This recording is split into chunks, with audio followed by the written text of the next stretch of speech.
Chapter 347. After returning to his dorm, Zhou kept studying his life soul. When an ordinary person advanced to the epic stage and condensed a life soul, they would have a certain sense of the life soul and know its general abilities. However, Zhou found his life soul odd.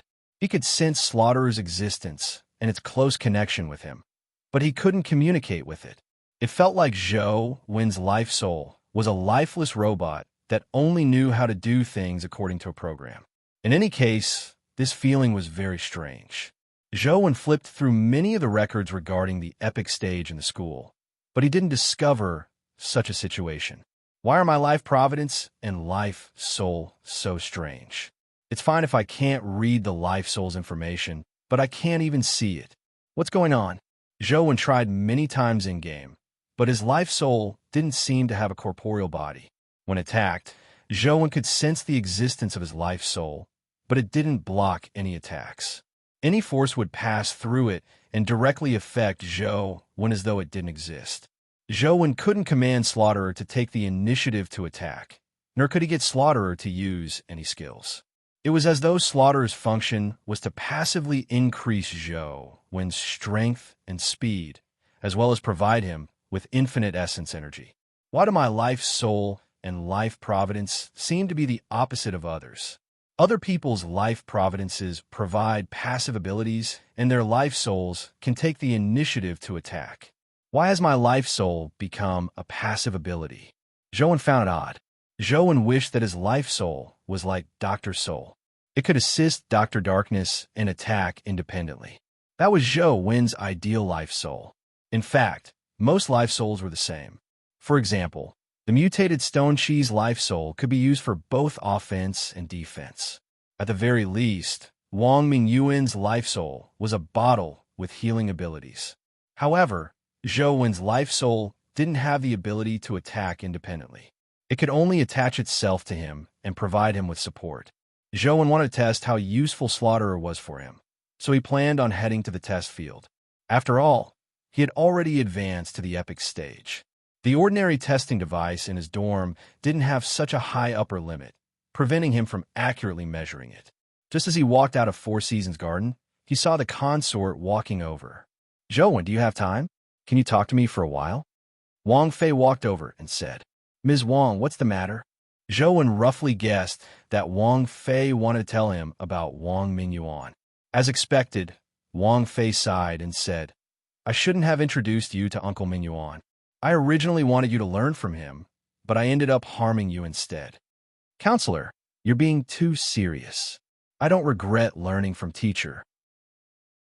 No matter how others view him, he will always be my teacher in my heart," Zhou said solemnly. Wang Fei looked at Zhou in a daze for quite a while.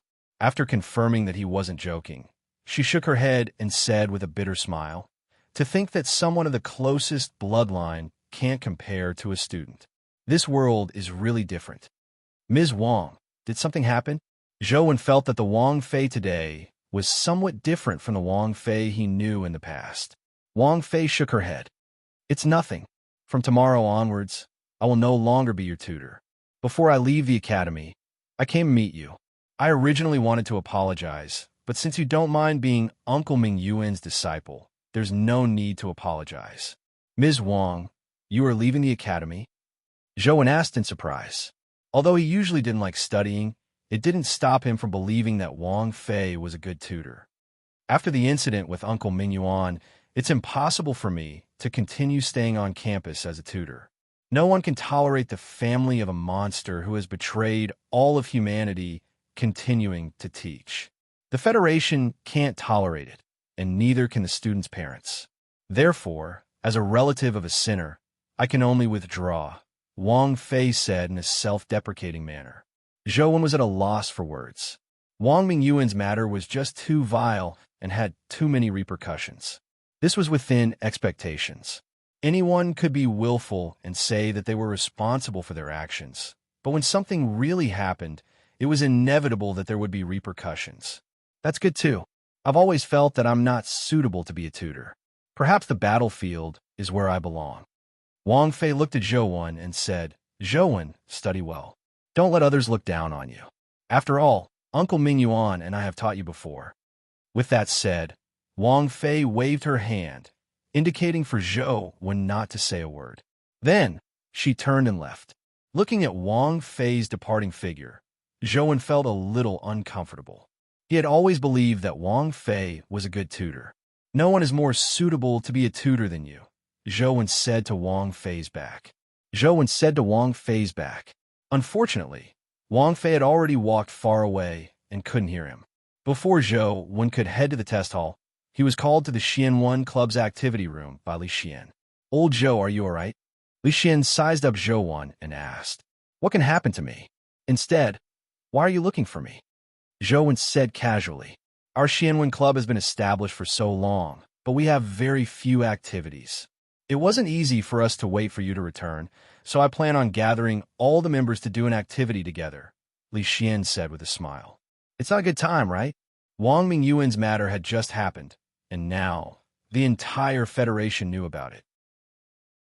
As Wang Mingyuan's disciple, Zhou Wen might not have been reported by the outside world, but many people on campus knew about it, especially the members of the Xianwen Club. They probably knew that Zhou Wen was learning from Wang Mingyuan. It's good now. Only at this moment can we tell who is a truly trustworthy partner. Li Xian smiled and said, "I've informed all the members and told them that you will be coming. As for how many of them will come, I don't know. There's no need, right? It's just a school club. We aren't real partners, so why should we be so clear?" Zhou Wen said disapprovingly. Li Xian chuckled and said, "Our club has recently added quite a number of people.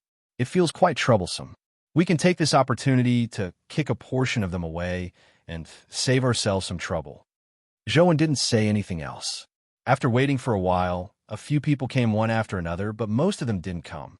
Some used excuses to apply for leave, while others didn't reply at all. They were nowhere to be seen.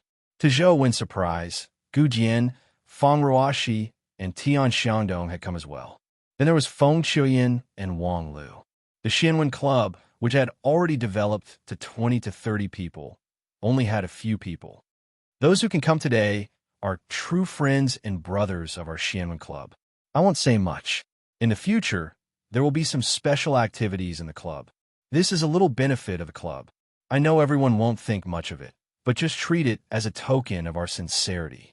Li Xian distributed the special passes he had prepared to them. They were all dimensional zones that students usually couldn't enter. There's actually such a good benefit. "Can you count me in?" Someone pushed open the door and walked in. Chapter 348. When Zhou Wen saw that the person was Huang Ji, he said with a smile, "Senior, are you making fun of us?" Zhou Wen knew that Huang Ji had an odd personality. Although his cultivation level was terrifying, he never participated in the school's activities. He didn't even accept the student council's invitation to be vice president, nor did he join any clubs. "Do I look like I'm joking? If you don't think I'm a hindrance, help me settle the membership procedures," Huang Ji said. "Senior Huang, what are you saying? We will welcome you with open arms if you join our Xianwen Club. I'll help you with the procedures." Li Xian was overjoyed. He originally thought that he could only clear out the members today, but he never expected to add another member. Furthermore, it was the famous Huang Ji. It was truly a pleasant surprise. "I'll leave the procedures to you. Zhou Wen, our game demo has been made. Come and try it out." Huang Ji unlocked his phone and handed it to Zhou Wen. "It's already made?" Zhou Wen was delighted. He never expected it to be made in such a short period of time. "It's just a demo. The background is Tiger Cage Pass. Try it out and see how it goes." Huang Ji urged Zhou Wen, clearly looking forward to his evaluation.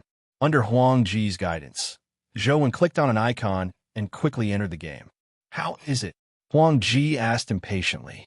Zhou Wen looked at the game's graphics and characters as his expression turned odd. The game's graphics resembled an ancient arcade game, Romance of the Three Kingdoms. It was a horizontal arcade game. Zhou Wen could only use one word to describe the game's graphics: crude. It was truly crude. After all, it's just a demo.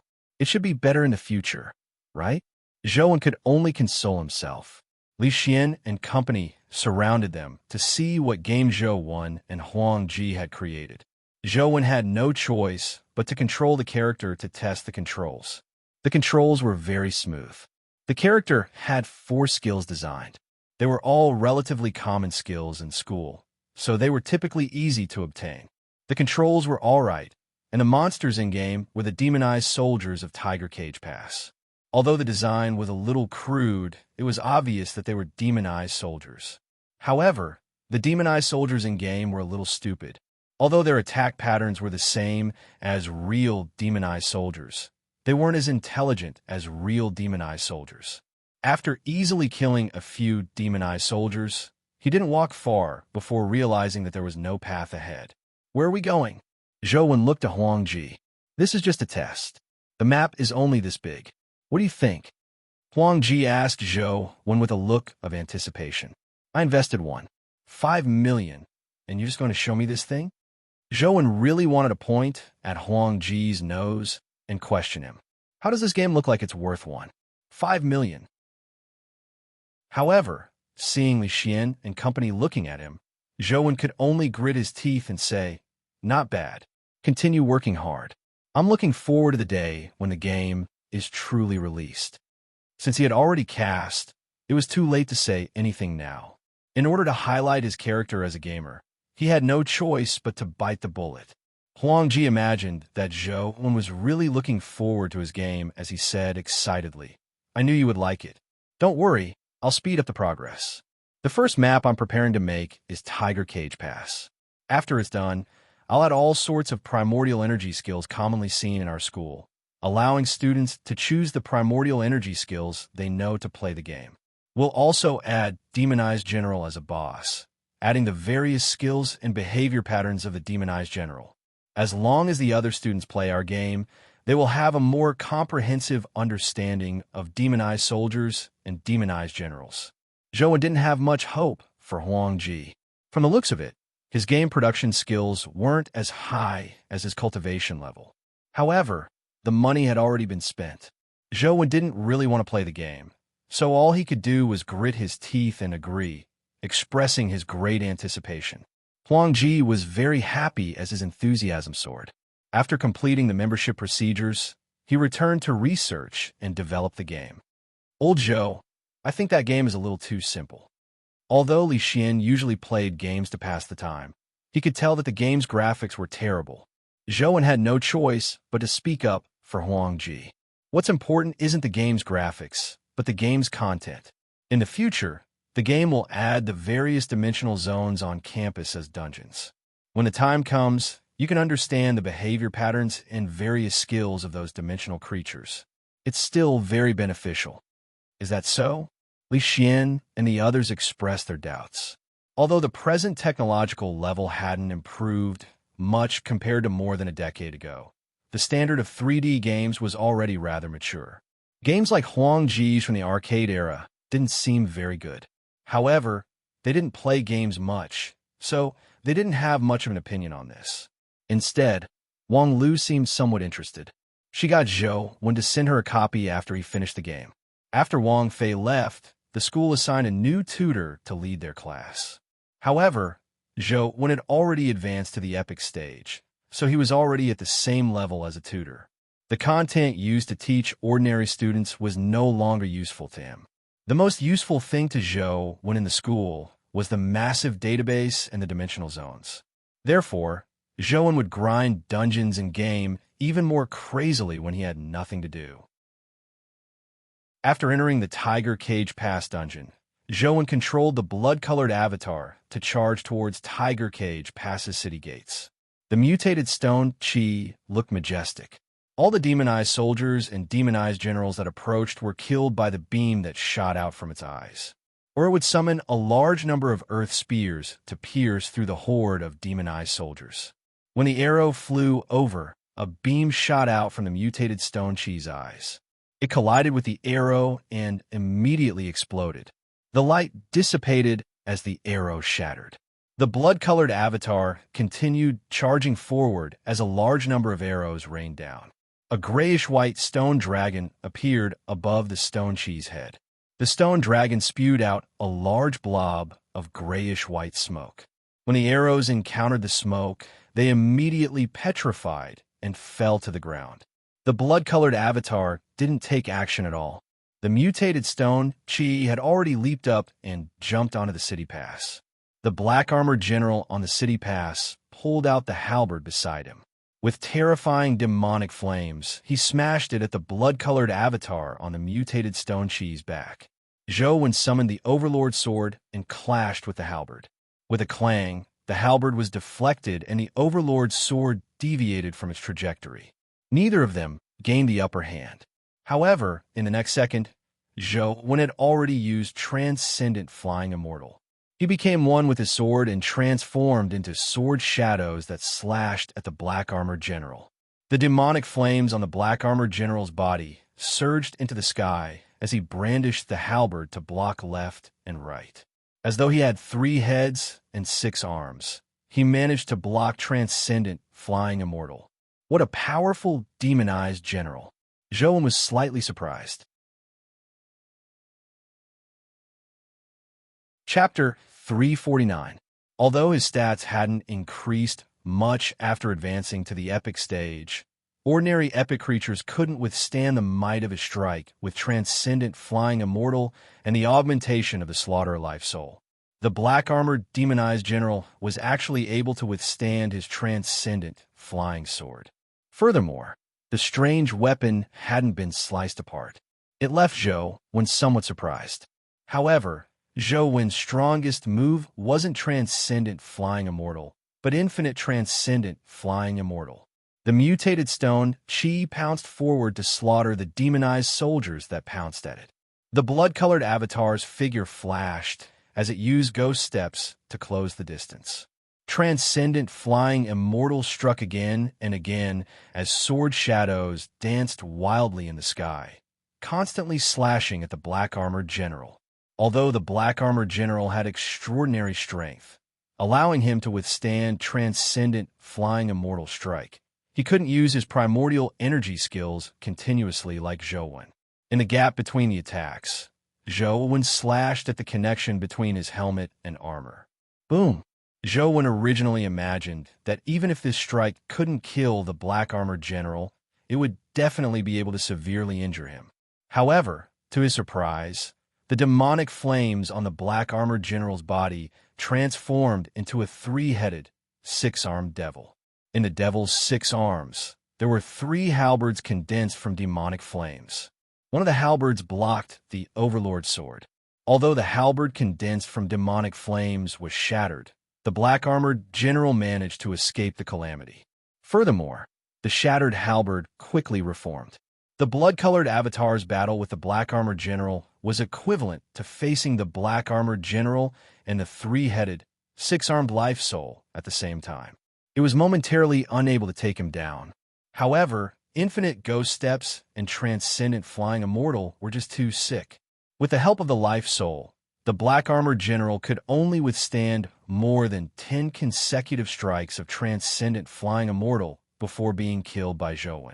Killed epic creature, Tiger Cage demonized general. Discovered dimensional crystal. Zhou saw a crystal drop from the dead black-armored general's body. He picked it up and saw that it was a 31 strength stat crystal. He immediately let the blood-colored avatar absorb it, raising his strength stat to 31 points. The mutated stone chi was still wantonly slaughtering the demonized soldiers. Zhou ignored it and rushed into Tiger Cage Pass. He wanted to see what was inside. However, Zhou didn't discover anything else after killing the entire city prison pass. Apart from the Tiger Cage demonized general, he didn't encounter any dimensional creatures of that level. Strange. Is that all Tiger Cage Pass has? Zhou was somewhat surprised. Although the Tiger Cage demonized general was indeed very strong and was likely a top-notch epic creature, there was no reason why the Academy couldn't breach Tiger Cage Pass if that was all. No matter how strong the Tiger Cage demonized general was, it was impossible for him to withstand the siege of a group of epic experts. Suddenly, Zhou thought of something amiss. Ever since he entered the city, he had killed countless demonized soldiers and demonized generals, but none of them dropped dimensional crystals. This was rather abnormal. Zhou glanced at the in-game notification and didn't find anything special. It kept reminding him of killing demonized soldiers and demonized generals, but nothing dropped. Zhou charged for a while more and felt that something was amiss. No matter how he killed, the number of demonized soldiers and demonized generals in the city didn't seem to decrease. Zhou, when specially summoned Banana Fairy and got her to engage in a massacre with the mutated stone Qi, but there was still a large number of demonized soldiers and demonized generals surging over. This was also thanks to Zhou when having infinite primordial energy. If it were any ordinary epic expert, they would probably be exhausted dealing with them. Zhou carefully observed and realized that the demonized generals and demonized soldiers were surging over from the city gate. With a thought, Zhou controlled the blood-colored avatar and charged towards the city gate. When he saw the city gate from afar, he saw a person standing on it. Zhou was certain that he hadn't seen this person at the city gate when he stormed in. Zhou believed that he definitely wasn't mistaken. This was because the person was completely different from ordinary demonized soldiers and demonized generals. He wasn't wearing any armor, but instead, he was wearing a set of cloth clothes. The cloth clothes looked somewhat odd, resembling a Taoist robe, but there were some differences. The person stood at the city gate with a ghoul mask on his face. It was impossible to tell what his true face looked like. He reached into his pocket and seemed to take out something before scattering it into the city. This time, Zhou saw it clearly. He had scattered a handful of black beans. When the beans landed on the ground, they turned into demonized soldiers. Some special beans even turned into demonized generals. Is this the legendary magic bean, soldiers? Zhou was dumbfounded when he saw this. Then he was delighted. If he killed the strange person, he might be able to drop the bean soldier's transformation primordial energy skill. Ordinary demonized soldiers and demonized generals were naturally no match for Zhou. He opened up a path of blood as he charged towards the city gates. The ghoul masked man scattered a few more beans. Seeing that the demonized soldiers and demonized generals couldn't stop the blood-colored avatar, he stopped. He took out 2 more items, a pair of scissors and a stack of yellow paper. The strange person held a pair of scissors in one hand and a stack of yellow paper in the other. With a few clicks, he cut the yellow paper into the shape of a human before throwing it into the sky. The yellow paper that filled the sky scattered. When the yellow paper landed, it transformed into tiger-caged demonized generals. More than 10 tiger-caged demonized generals immediately surrounded Zhou and charged at him from all directions. Zhou moved sideways and dodged a few halberds. At the same time, he slashed out with Overlord's sword and collided with a tiger-caged demonized general's halberd. Then, he was surprised to discover that the tiger-caged demonized generals cut from yellow paper were comparable to real tiger-caged demonized generals in terms of speed and strength. What was even more unbelievable was that the dozen or so tiger-caged demonized generals had 3-headed, 6-armed devil life souls. Holy sh*T, who is that strange person? Isn't this ability too sick? Zhou was alarmed. This was the first time he had seen such an primordial energy skill. It was unimaginable that a random paper figurine could reach the level of a tiger-caged demonized general. Could that strange person be at the mythical stage? Zhou guessed inwardly. At the same time, he knew why no one could rush out of Tiger Cage Pass alive. With such a freak guarding Tiger Cage Pass, it wasn't easy to leave alive. Shoot the horse before shooting the rider. Capture the leader before capturing the bandits. It's useless for me to kill the Tiger Cage demonized generals formed by these paper figurines. I might as well charge over and kill that strange person. Zhou exerted strength in his feet as he used ghost steps at full speed. He forcefully dodged the Tiger Cage demonized general's attacks and soared into the sky, hoping to fly towards the city gates. However, the strange person held a triangular flag in his hand and waved it at the sky.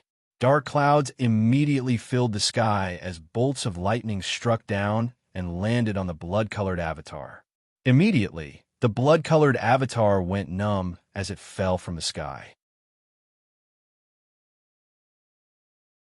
Chapter 350.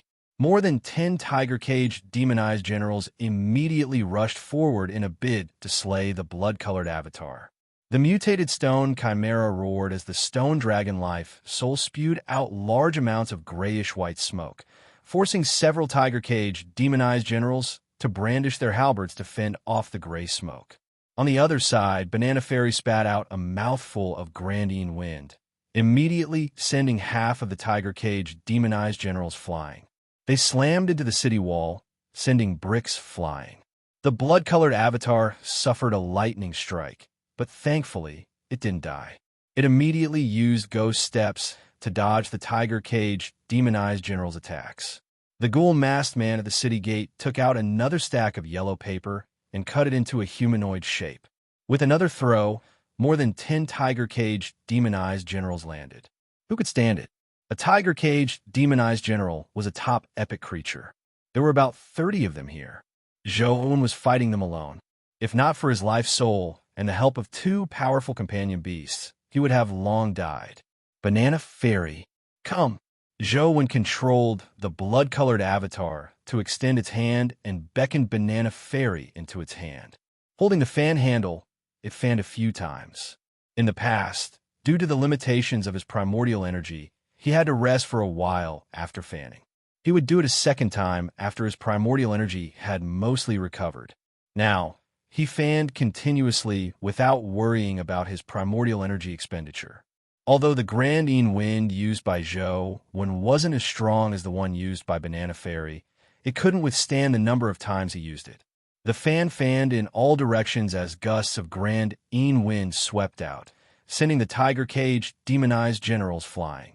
They collided with each other or slammed into buildings, causing many of them to collapse. The Overlord sword in Zhou's other hand slashed out without any hesitation, beheading the Tiger Cage demonized general in midair. Bam! Bam! Bam! White smoke spewed out from the beheaded Tiger Cage demonized generals as they turned into paper figurines that floated to the ground. Nothing dropped. Clearly, the Tiger Cage demonized generals formed by the paper figurines weren't real dimensional creatures. They were just a strange man's primordial energy skill. Seeing that many of the Tiger Cage demonized generals had been killed, the eccentric began his paper cutting. Zhou obviously didn't give him chance.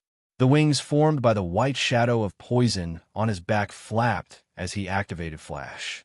In an instant, he appeared at the city gates and used Transcendent Flying Immortal in a bid to slay the eccentric. However, the strange man stretched out his hand and tossed a rope into the air like a stick. A dark cloud appeared above his head. The strange person pulled the end of the rope and was brought into the dark clouds by the rope. Zhou's Overlord sword slashed at the dark clouds, and a terrifying sword beam shattered them. But the strange person was nowhere to be seen. In the next second, a strange figure appeared on the roof of a small building in the city. Yellow paper flew out from the strange figure's hand, and more than 10 Tiger Cage demonized generals that had been cut landed. They charged at Zhou without any regard for their lives. Who the hell is this guy? His abilities are terrifying and strange. Zhou charged forward with Banana Fairy again. He fanned the banana, sending the Tiger Cage demonized general that was charging at him flying. This time, Zhou couldn't be bothered to kill the Tiger Cage demonized generals formed by the yellow paper. It was useless to kill them. They were just pieces of yellow paper that wouldn't drop anything. Therefore, Zhou charged straight at the strange person on the roof. He slashed out a demonic astral wheel with his Overlord sword. The strange person dodged the demonic astral wheel, but to his surprise, the demonic astral wheel flew back and slashed at the strange person's back. Zhou was delighted when he saw the strange person being sliced into 2. However, he saw white smoke emit from the strange person's slashed body. The 2 pieces of yellow paper fluttered down. On the other side of the city gate, the strange person appeared again. He casually scattered the yellow paper, turning it into a Tiger Cage demonized general again. Zhou fought the strange person in Tiger Cage Pass, but he only killed bean soldiers or paper generals. He didn't reap any benefits. He wanted to kill the strange person, but the strange person had an extremely profound primordial energy skill. It was like a magic trick. Even if Zhou's sword cleaved off his head, the strange person would turn into yellow paper the next second. his true body would appear elsewhere. I can't take it anymore. If this continues, although my primordial energy won't be depleted, my body won't be able to take it anymore. Zhou felt extremely exhausted as his muscles ached. Although he had enough primordial energy, his muscles were about to tear from maintaining such a high-intensity primordial energy skill. Zhou had no choice but to leave Tiger Cage Pass. From the looks of it, killing the final boss of Tiger Cage Pass was impossible in a short period of time. Unless he could find his weakness, he could kill him. It was impossible to kill him with brute force. Although he had failed to kill the Devil Masked Man, Zhou was already a rare and powerful existence at the epic stage for him to be able to rush out of Tiger Cage Pass alive. If it were an ordinary epic, they might not even be able to come out alive. After exiting the game, Zhou went online to search for information. There were no records of the strange person in the school's records. Zhou checked the history of Tiger Cage Pass and realized that the history was rather vague. Only some folklores had relatively clear records.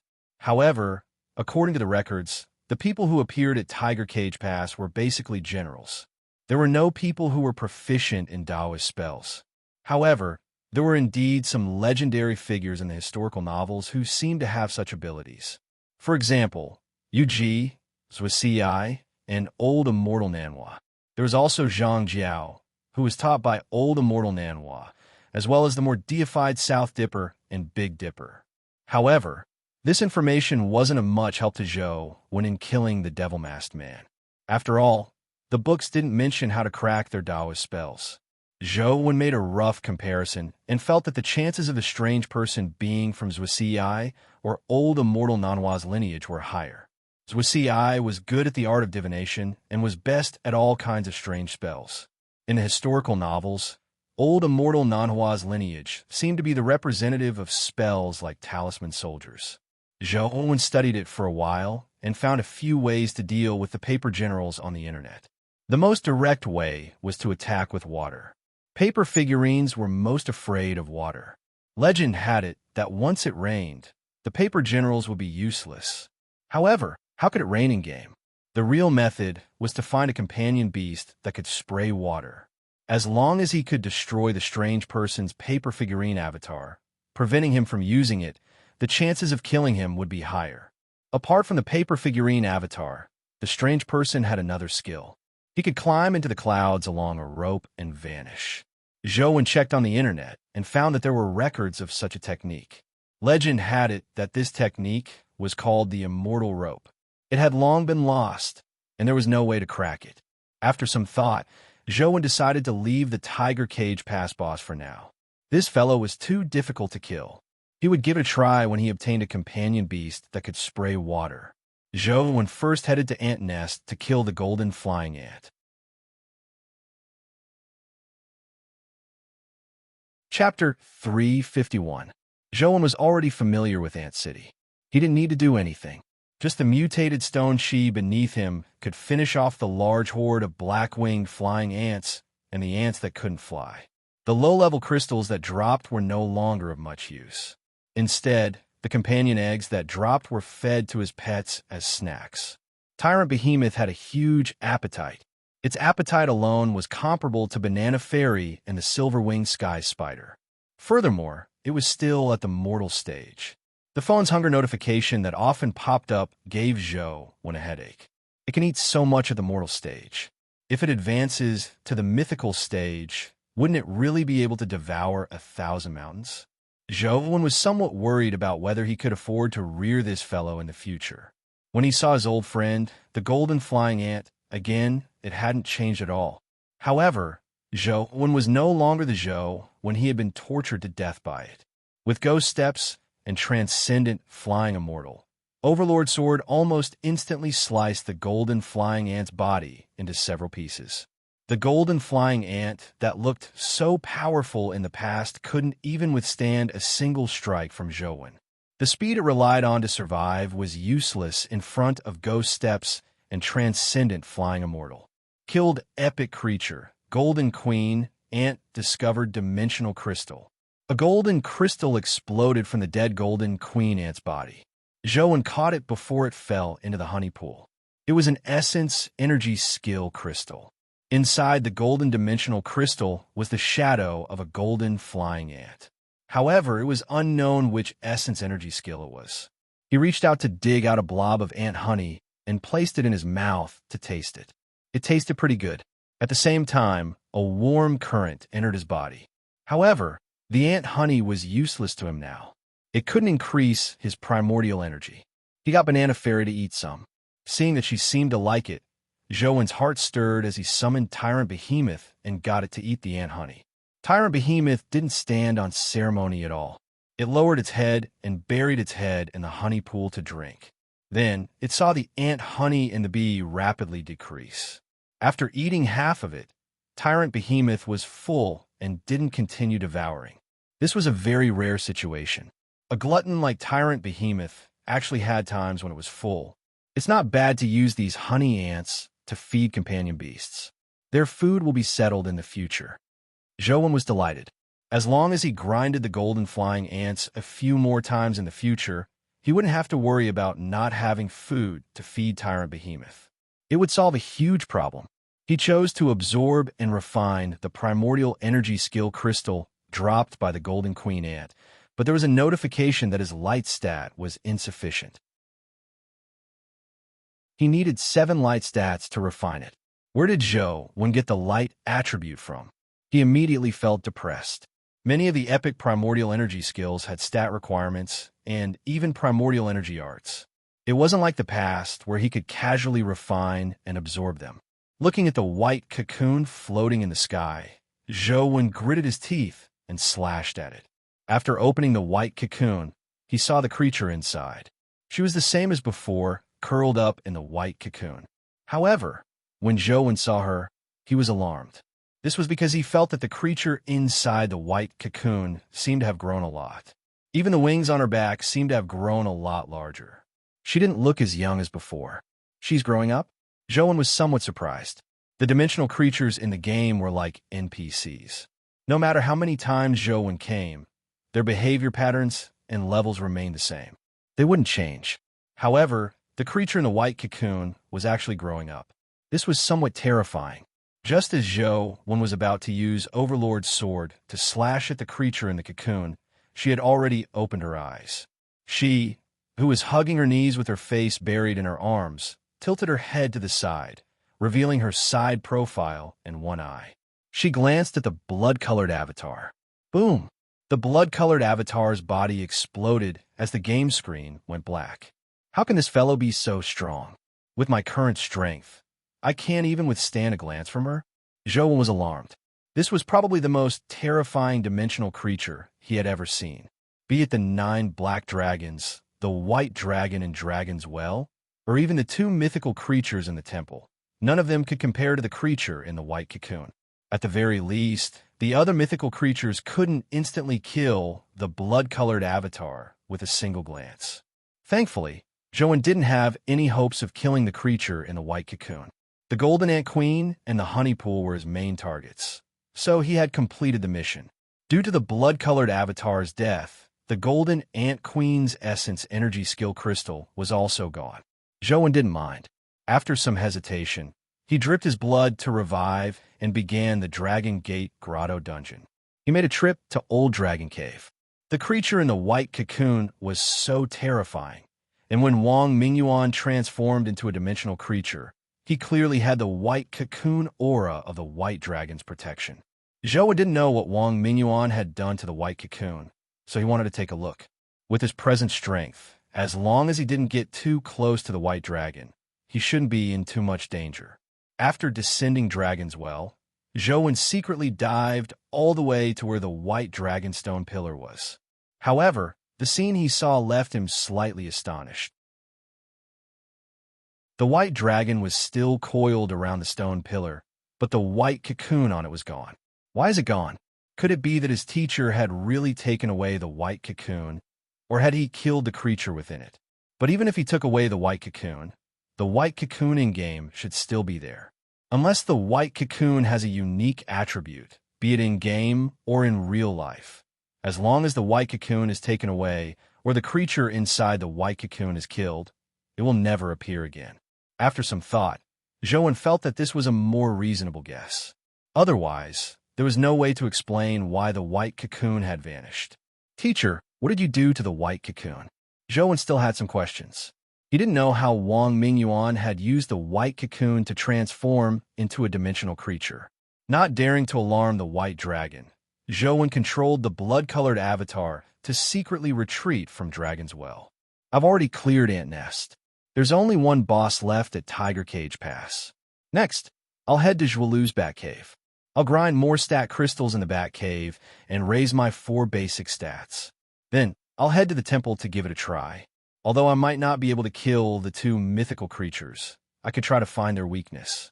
As long as I can find their weakness, I might even be able to kill mythical creatures. Zhou entered the Zhualu Instance dungeon and began a frenzied grinding career. The stats of epic creatures range from 21 to 41 points, but in fact, only mythical creatures could reach 41 points. Typical epic creatures had a maximum stat of 40. This was also when a particular stat mutated. In fact, most epic creatures had stats of 36 or 37 points. It was already not bad. Apart from dropping speed crystals of 36 points, ordinary bats had relatively low stat crystals. Only White Shadow of Poison could drop speed crystals of 40 points. This was also Zhou's main goal.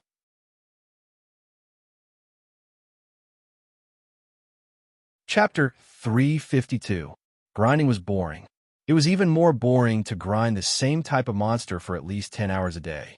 If it were anyone else, they would have long vomited from grinding. However, Zhou kept grinding. Apart from sleeping, he didn't stop. He didn't even waste time brushing his teeth. For the next few days, Zhou didn't leave his house.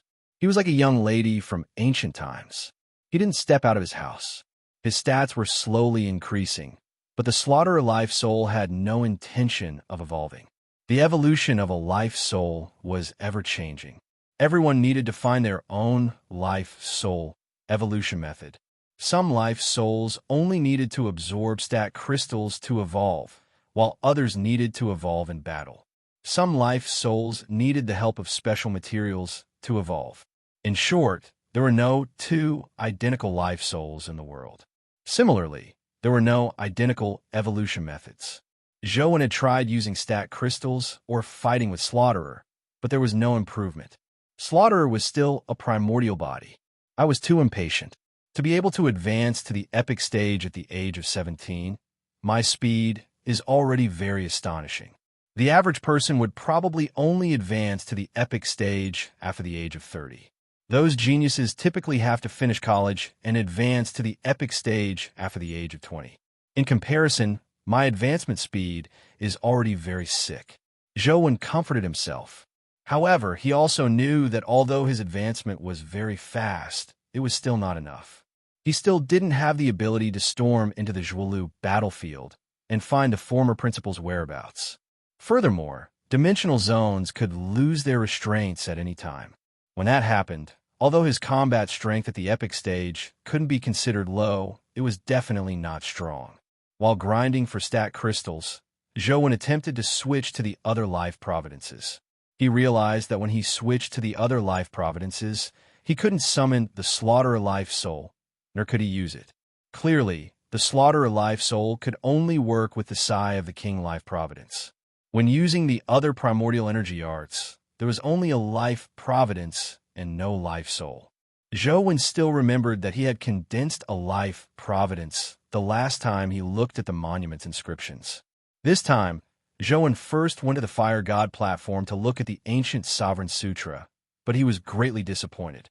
He read the Ancient Sovereign Sutra's inscriptions again, but there was no reaction at all. Zhou refused to give up. He went to Mount Laojun to look at the Wordless Monument, went to Small Buddha Temple to look at the Small Perfection of Wisdom Sutra, and looked at the God-Fiend Era on the bronze lamp. The outcome was the same. There was no reaction at all. Could it be that the primordial energy art simulated by the Lost Immortal Sutra can't condense a life soul? Zhou felt that it was very likely. After all, it was only a simulation and not a true primordial energy art. It was like a castle in the air. Without a foundation, it was normal for him not to condense a life soul. Although he felt that this was normal, he couldn't help but feel a little disappointed. He felt that it was a pity to waste the 4 life providences. After all, the 4 life providences had their own characteristics. If they could condense a life soul, it would definitely be an extremely unique life soul. However, since he couldn't condense a life soul, Joan didn't think too much about it. He continued grinding stat crystals every day and tried his best to raise his stats before finding a way to evolve Slaughterer. One day, Joan was grinding dungeons when his phone suddenly rang. He glanced at the caller ID and realized that it was an unknown number. After the call connected, a magnetic man's voice came from the phone. "Is this Joan?" "I'm Joan. Who are you?" Joan had some impression of the voice, but he couldn't recall where he had heard it before. "I'm Li Xian's second brother, Li Mabai. We met at the auction before," Li Mabai said. "What's the matter?" Joan frowned slightly, unsure why Li Mabai was looking for him. "Are you free recently? I'd like to arrange a time to chat with you," Li Mabai said. "Sorry, I'm very busy with my studies. I don't have much time." Joan hung up after saying that. Li Mabai and Li Xian were enemies. Since Joan treated Li Xian as a friend, he naturally couldn't have anything to do with him. Although Joan had never interacted with Li Mabai, he knew that this person was terrifying from his means. Otherwise, it would have been impossible for Li Xian's 2 friends, who had grown up with him, to betray him. Joan was a very shameless person to begin with, so he didn't want to waste his time dealing with such a person. However, his phone soon rang again. Joan took a look and saw that it was still the same number. Joan didn't pick up the first time, but Li Mabai called a second time. Joan thought for a moment and picked up the call. He was about to tell Li Mabai not to call again. However, before Joan could say a word, Li Mabai said, "Do you want to know what old Mr. Ouyang and the other experts studied at the Zhuelu battlefield?" Joan couldn't say the words that were at the tip of his tongue. He frowned and asked, "What do you mean?" Li Mabai continued, "The League invited many experts to Zhuelu to study it. Apart from old Mr. Ouyang, there are also leading figures in various fields that aren't inferior to him. After spending so much money, do you think the League's upper echelons have nothing to ask for? Regardless of their goal, there's no need to pursue it now," Joan said. "That's where you're wrong. In fact, old Mr. Ouyang and the others have long gained something. They dug up quite a lot of things from the Zhuelu battlefield and made some deductions. The League's garrison in Zhuelu didn't tell you about these matters, right?" Li Mabai said. "Are you done? If you're done, that's it. Don't call me again in the future." With that said, Joan prepared to hang up. Even if what Li Mabai said was true, Joan could get in Sheng to investigate. There was no need to get involved with Li Mabai. "Do you know that there's a locked companion beast on the 4th floor of the Shiyuan crystal shop?" Li Mabai suddenly said. "What?" Joan asked, feigning ignorance. "Do you want to know the origins of that companion beast? Do you want to know its relationship with old Mr. Ouyang? I'll wait for you at the west gate of your college at 8 tonight. See you there." Li Mabai hung up after saying that. Joan looked at his phone as several thoughts flashed through his mind. What is Li Mabai trying to do? Did you throw out so much bait just to meet me? Joan pondered for a moment before calling Li Xian. Then he recounted the matter of Li Mabai looking for him. "You want to go?" Li Xian fell silent for a moment before saying, "I do want to know the answers to those questions," Joan said. "Then go. However, you have to be careful. My second brother is really terrifying," Li Xian said. "I know." Joan knew what Li Xian was worried about, but it was impossible for him to hide from Li Mabai forever. He might as well meet him openly and see what Li Mabai was up to.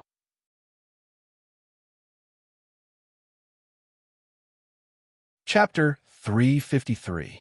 Summer was about to end, and the days weren't that long. At 8 in the evening, the sky had already darkened. The antique ironwork street lamps outside the college's walls had already lit up.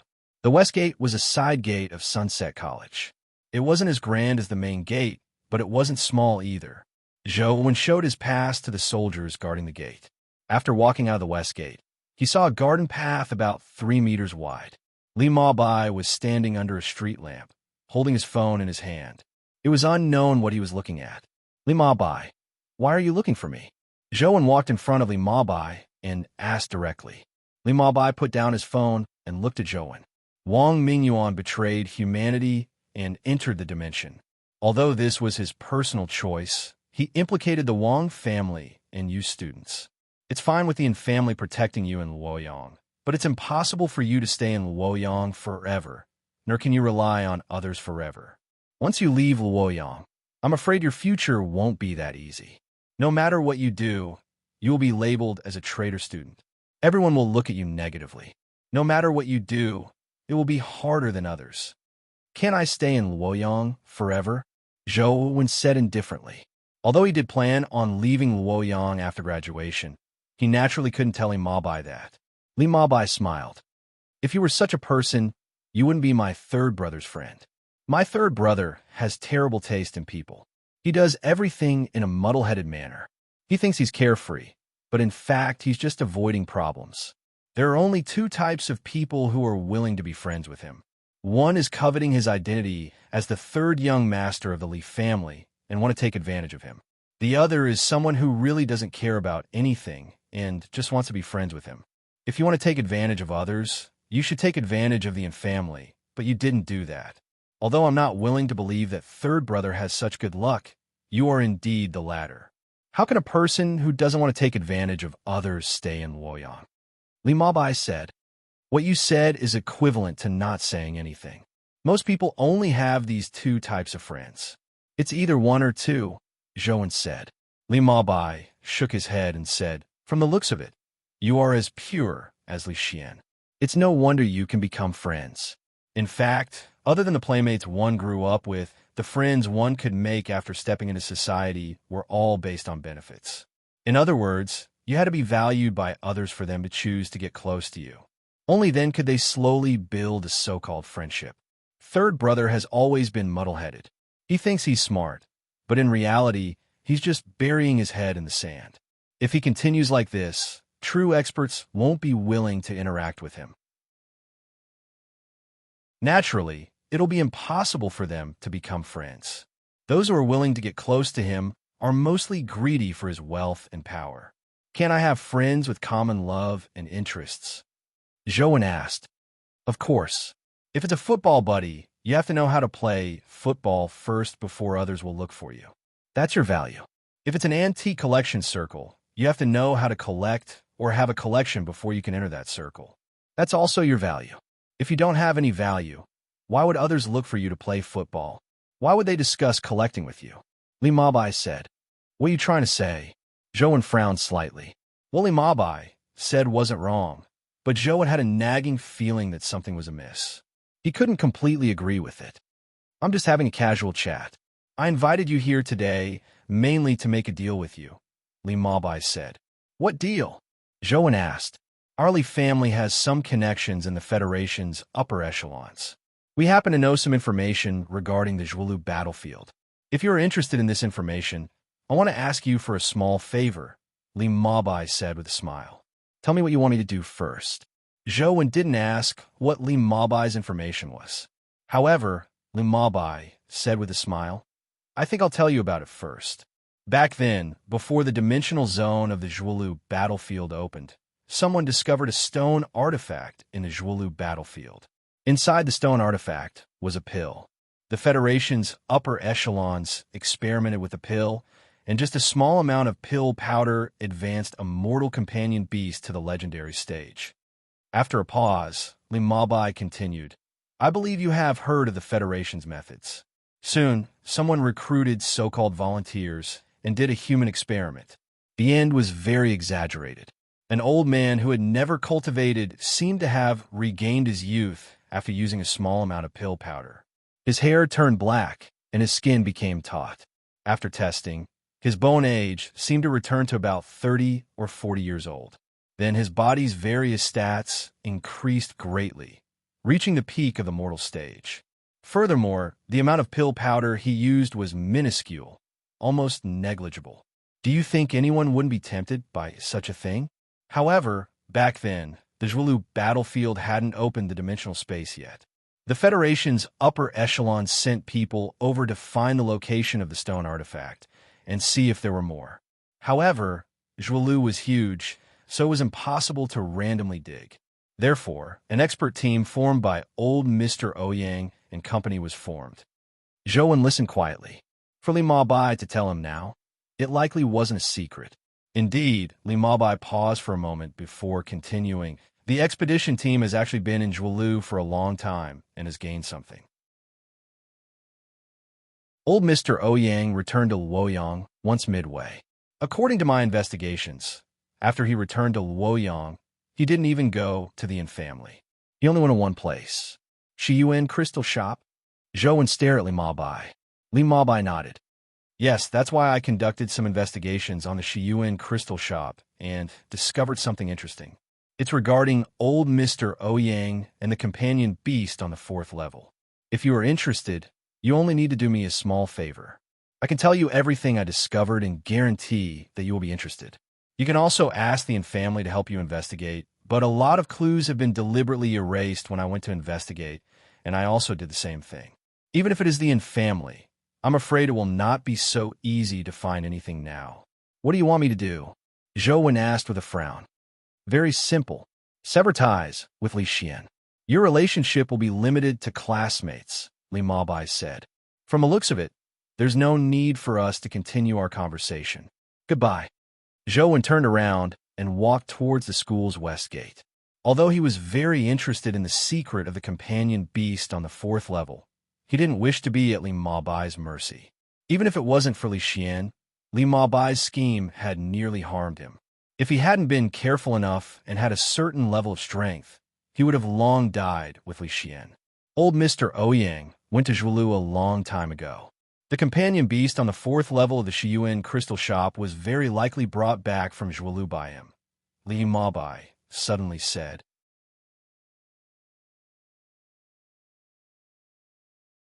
Chapter 354. When it was very early, Zhou turned to look at Li Mabai and asked. After all, he hadn't agreed to any conditions from Li Mabai. He didn't mind listening if Li Mabai was willing to tell him. In any case, it was much earlier than the League's investigation of Zhuolu. It should be when old Mr. Ouyang was young, Li Mabai said with a smile. Li Mabai smiled and said, If you're still interested in listening, we can discuss the conditions. I don't think there's a need to continue. Zhou turned around and left. This time, Li Mabai didn't say anything else. All he did was watch Zhou enter the school's west gate with a smile on his face. It didn't look like anything had changed. On the way back, Zhou kept thinking about what Li Mabai had said. Ouyang Lan seemed to have said that when she was young, the former principal had taken her to see the companion beast. Li Mabai's words weren't completely impossible. Dimensional zones only recently appeared in the Zhuolu battlefield. When the former principal was young, Zhuolu didn't have any dimensional zones. Where did he get a companion beast? Zhou couldn't figure it out. Since he couldn't figure it out, Zhou didn't think about it any further. As long as he could find the former principal in the Zhuolu battlefield, all his questions would be resolved. Therefore, Zhou only wanted to quickly raise his stats and find a way to advance his life soul. Then, he would head to the 2 temples and attempt to find the weakness of the mythical creatures guarding the temples. How is it? What did my second brother say to you? When Zhou returned to his dorm, Li Xian was waiting for him at the door. Zhou recounted their meeting. Li Xian heaved a sigh of relief when he heard that. I never expected him to investigate so much. However, why don't you ask Qin Shiyuan directly? Since the former principal left the pet with him, he should know something, right? Zhou shook his head. I've seen Qin Shiyuan before. I have a bad feeling about this person. Later, on careful thought, he might be acting a little too enthusiastic. It makes me feel a little uncomfortable. The next morning, Zhou woke up as usual. Just as he took out his phone to game, he heard a hurried knock on the door. When he opened the door, he saw Feng Chuyin standing outside with a look of joy. Coach, I've figured it out, Feng Chuyin said excitedly as he grabbed Zhou's shoulder. What did you comprehend? Zhou asked numbly. He was completely helpless against Feng Chuyin. He felt that as long as he was happy, nothing else mattered. I think I figured out one saber art. I think I might be advancing to the epic stage, But I'm not sure, Feng Shuyan said. You're advancing to the epic stage?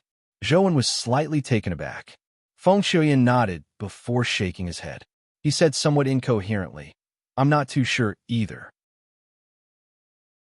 I feel like I'm about to break through, but the old man who taught me one saber art said that I'll need at least 5 to 6 years to comprehend the true essence of one saber art from the legendary stage to the epic stage.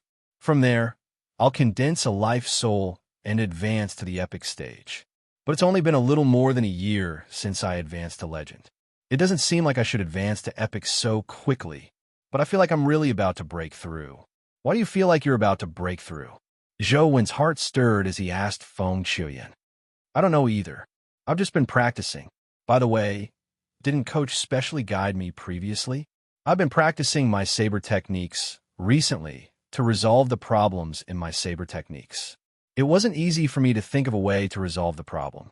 At that moment, I felt like I was about to break through. That feeling clearly tells me that if I continue practicing, I'll break through an important crux. I think it's about to break through to the legendary stage, but this seems a little too fast. I'm only 17 years old. Can I really advance to the epic stage? Feng Shuyan didn't seem confident. Then give it a try. Since it's a breakthrough, there shouldn't be any harm even if you don't advance to the epic stage, right?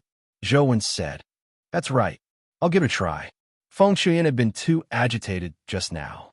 When Zhou Wen said that, he immediately snapped to his senses and drew his saber to slash.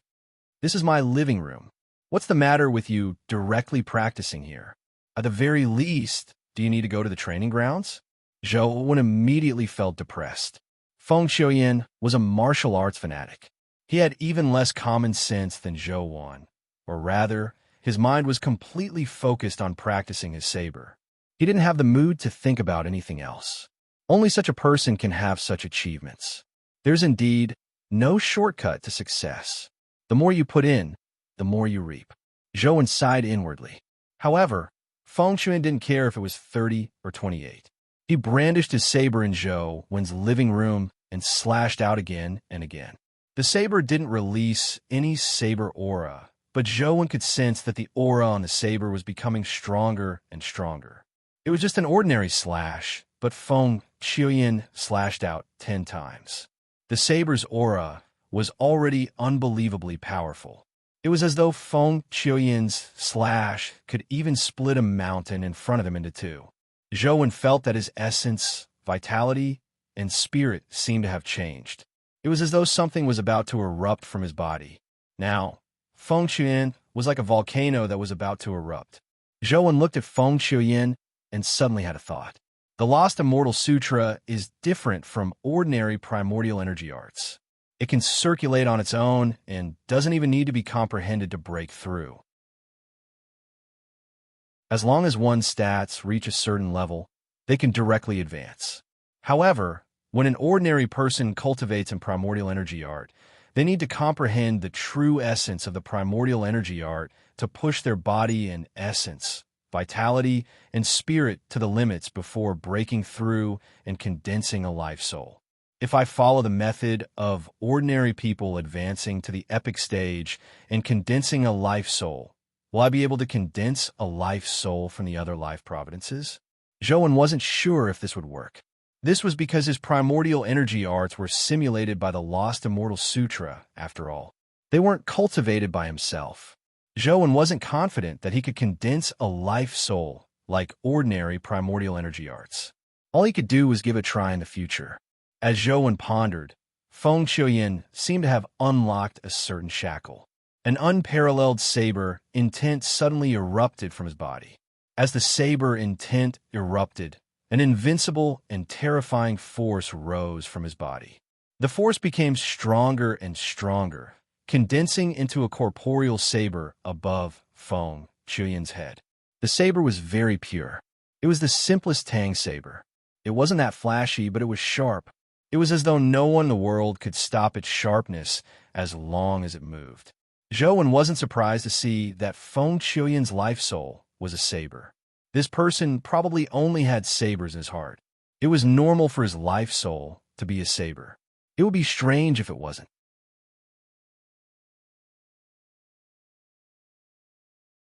Chapter 355. I've really advanced to the epic stage? With a thought from Feng Qiuyan, the saber automatically flew in front of him. He reached out to grab the hilt and held it in his hand. Only then did he confirm that he had really advanced to the epic stage. Zhou was immediately envious. If only his life soul could be so obedient. Congratulations. You've really advanced to the epic stage. Zhou was sincerely happy for Feng Qiuyan. He thought to himself that since Feng Qiuyan had advanced to the epic stage, he probably wouldn't disturb his gaming in the future, right? Feng Qiuyan held the life soul saber as his eyes gradually turned resolute. He looked up at Zhou and said, "It's all thanks to your guidance that I was able to advance to the epic stage at the age of 17. It's 3 years faster than I planned. Please continue guiding me in the future. I didn't give you any pointers. It's all because of your talent. It has nothing to do with me. I don't have anything to teach you in the future," Zhou hurriedly said with a shake of his head. Feng Qiuyan didn't argue with Zhou. All he did was hold his life soul saber and say, "Coach, I just advanced to the epic stage. I'm not too familiar with the power of a life soul. Can you spar with me?" Zhou originally wanted to reject it, but on second thought, he agreed and went to the training grounds with Feng Qiuyan. Although he wasn't interested in fighting Feng Qiuyan, Zhou thought of his other 4 primordial energy arts. If he could advance to the epic stage using ordinary methods, he would need to comprehend the true meaning of the primordial energy art. It was a win-win situation for him to practice with Feng Qiuyan. When he arrived at the training grounds, Zhou thought for a moment and switched his primordial energy art to God Fiend Era. Feng Qiuyan's saber techniques were too fast, and he had advanced to the epic stage.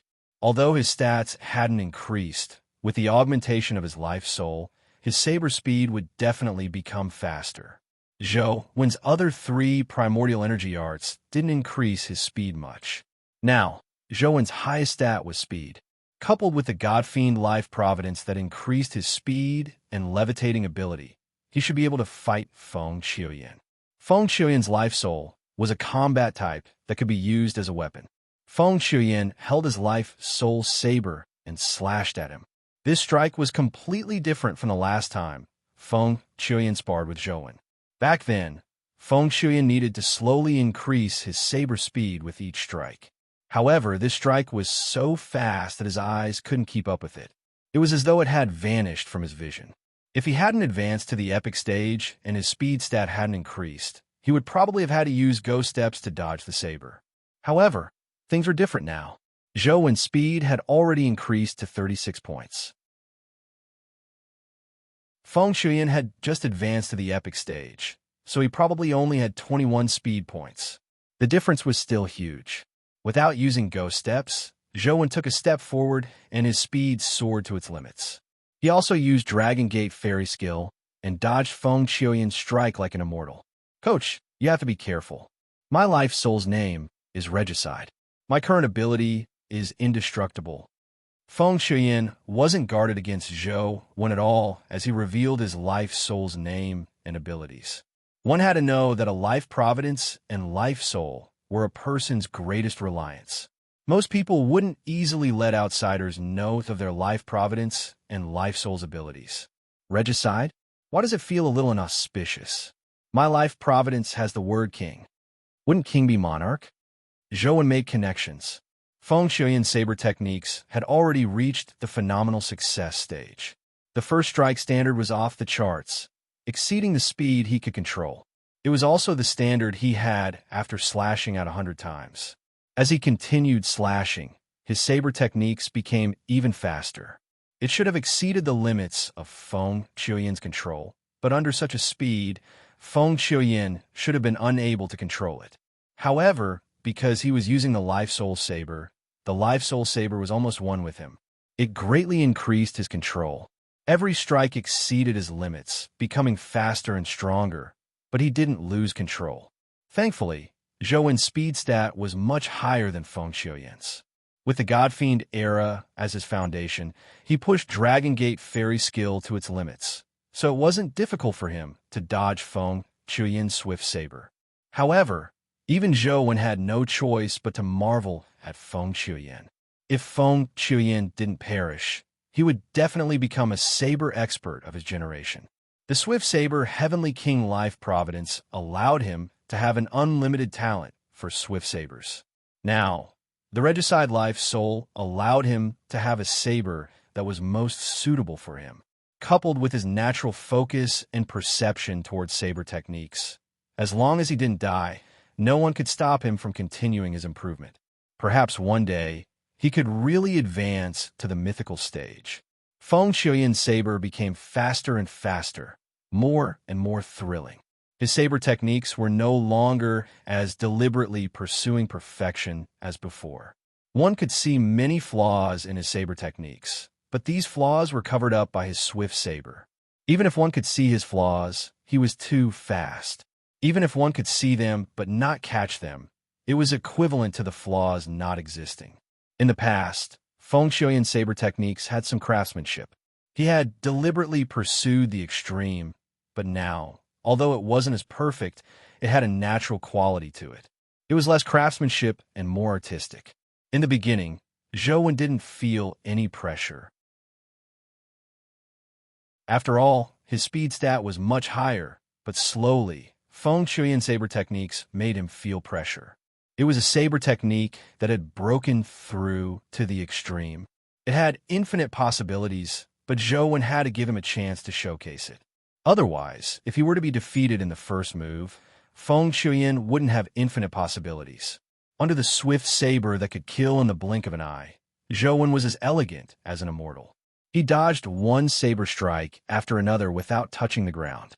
While fighting Feng Shuyan, he also sensed the characteristics of the God Fiend era primordial energy art and the God Fiend life providence. The God Fiend era primordial energy art was unpredictable. The God Fiend life providence gave Zhou the ability to control space.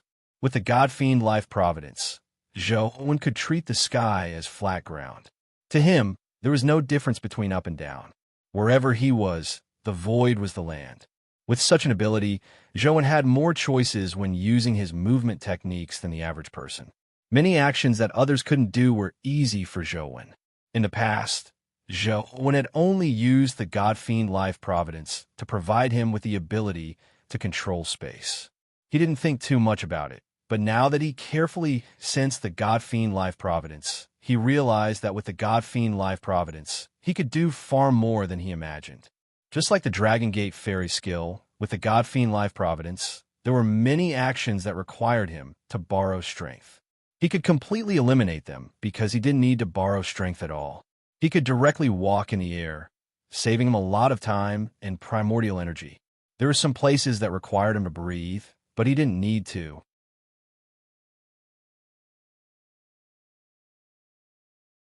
Chapter 356. The God Fiend Life Providence made Zhou the master of the sky. He was freer than a bird. After Zhou gained a deeper understanding, he realized that in such a state, he could do many things that others couldn't imagine. Feng Shuyan held back in the beginning, afraid that his saber would injure Zhou. However, the more he fought, the more he realized that Zhou's movement technique was too strange and unbelievable. He had never seen a person who could fight him while floating in midair with his head down. He could even fight him while lying down in midair. It was as though the laws of science didn't exist for Zhou.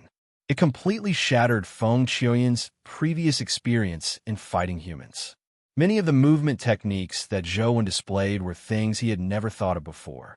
Zhou's movement techniques had broken through the imagination of humans. Coach is indeed a coach. This excited Feng Shuyan as he brandished his saber to fight Zhou. He wanted to see more of Zhou's strange movement techniques.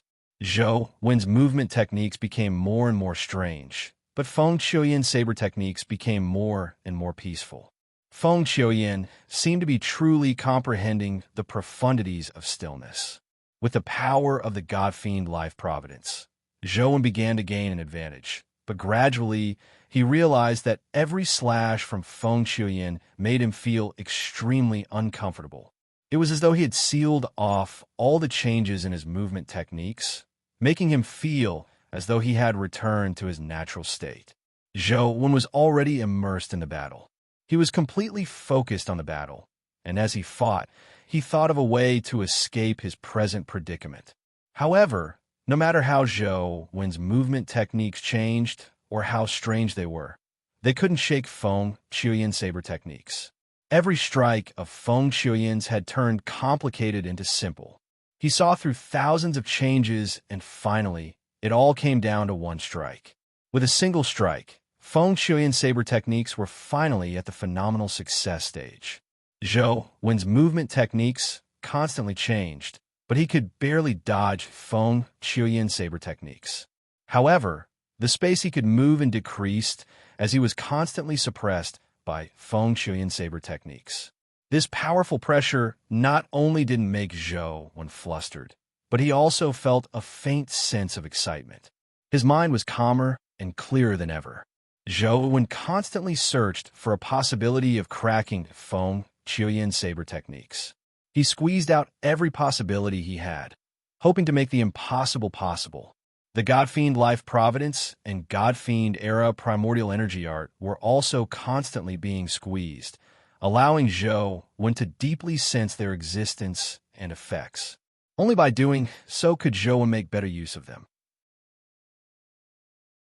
Gradually, Zhou Wen realized that the God-Fiend Era and the God-Fiend Life Providence were somewhat different from his previous understanding. They did have a powerful augmentation effect on speed and flight, but their true strength wasn't just that.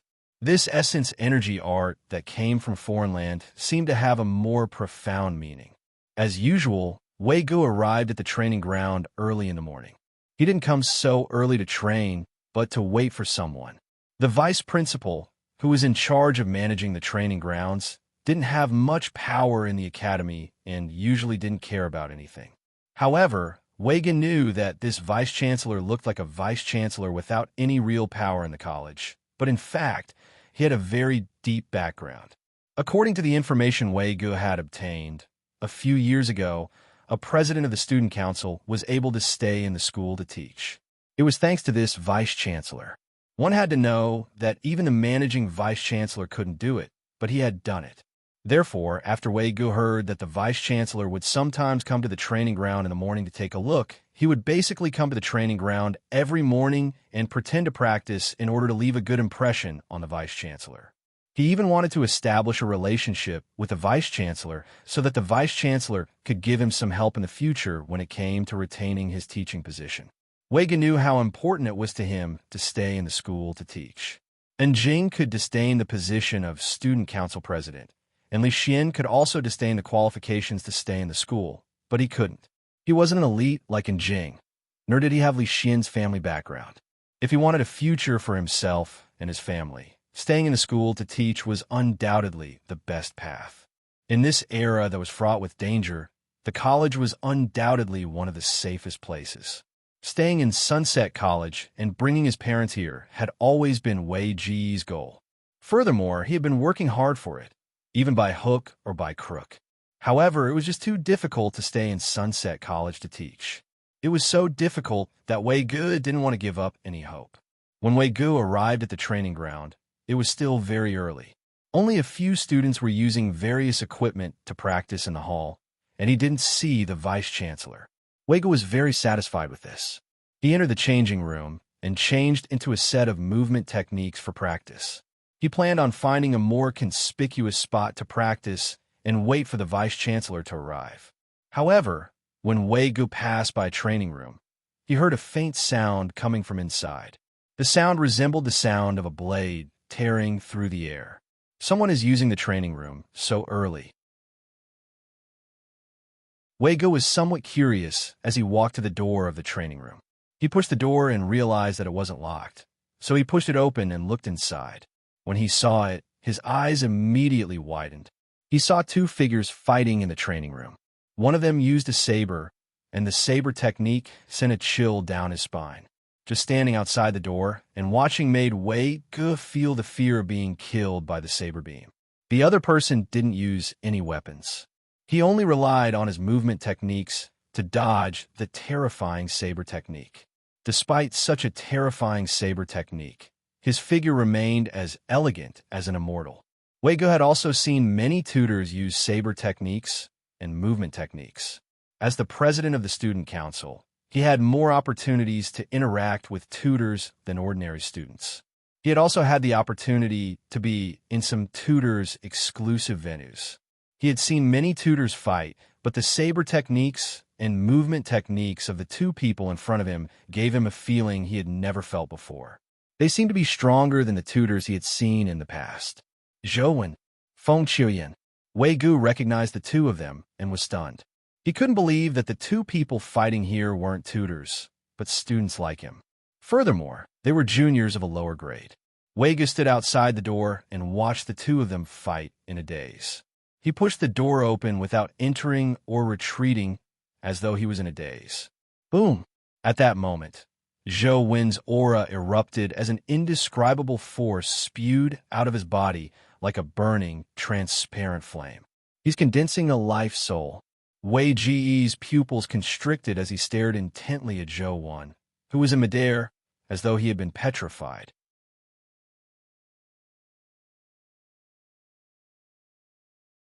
Chapter 357. That's not speed. It's not spatial control. It's the trajectory of space. Zhou Wen seemed to gain some enlightenment as a force suddenly erupted from his body. The force contained the power of the god-fiend life providence, and Zhou Wen's essence, vitality, and spirit. The strange force distorted space as it burned like transparent flames. As for the transparent flames, they eventually gathered towards Zhou Wen's left middle finger, condensing into a strange ring on his finger. The ring looked very strange. It seemed to be made of black iron. It didn't have any luster and didn't look gorgeous.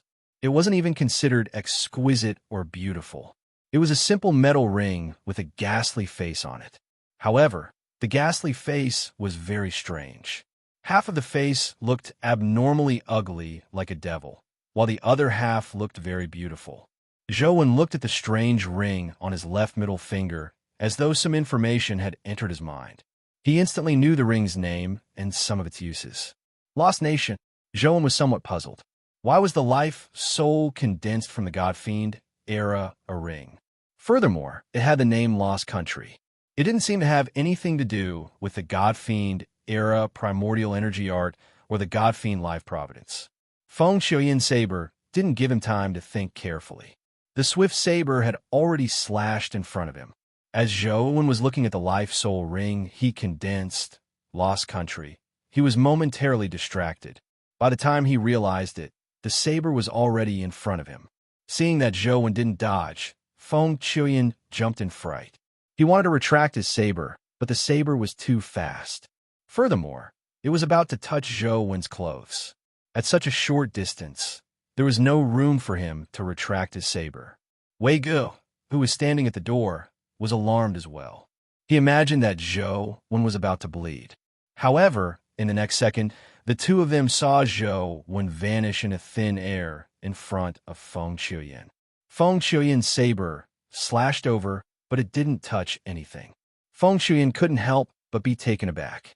Zhou Wen had really vanished, and it wasn't an illusion caused by his extreme speed. No matter how fast he was, he would leave a trajectory. However, he didn't see Zhou Wen's trajectory, so he had no idea where Zhou Wen had gone. Feng Qiuyan sheathed his saber and looked around, only to see that Zhou Wen was standing less than a meter behind him.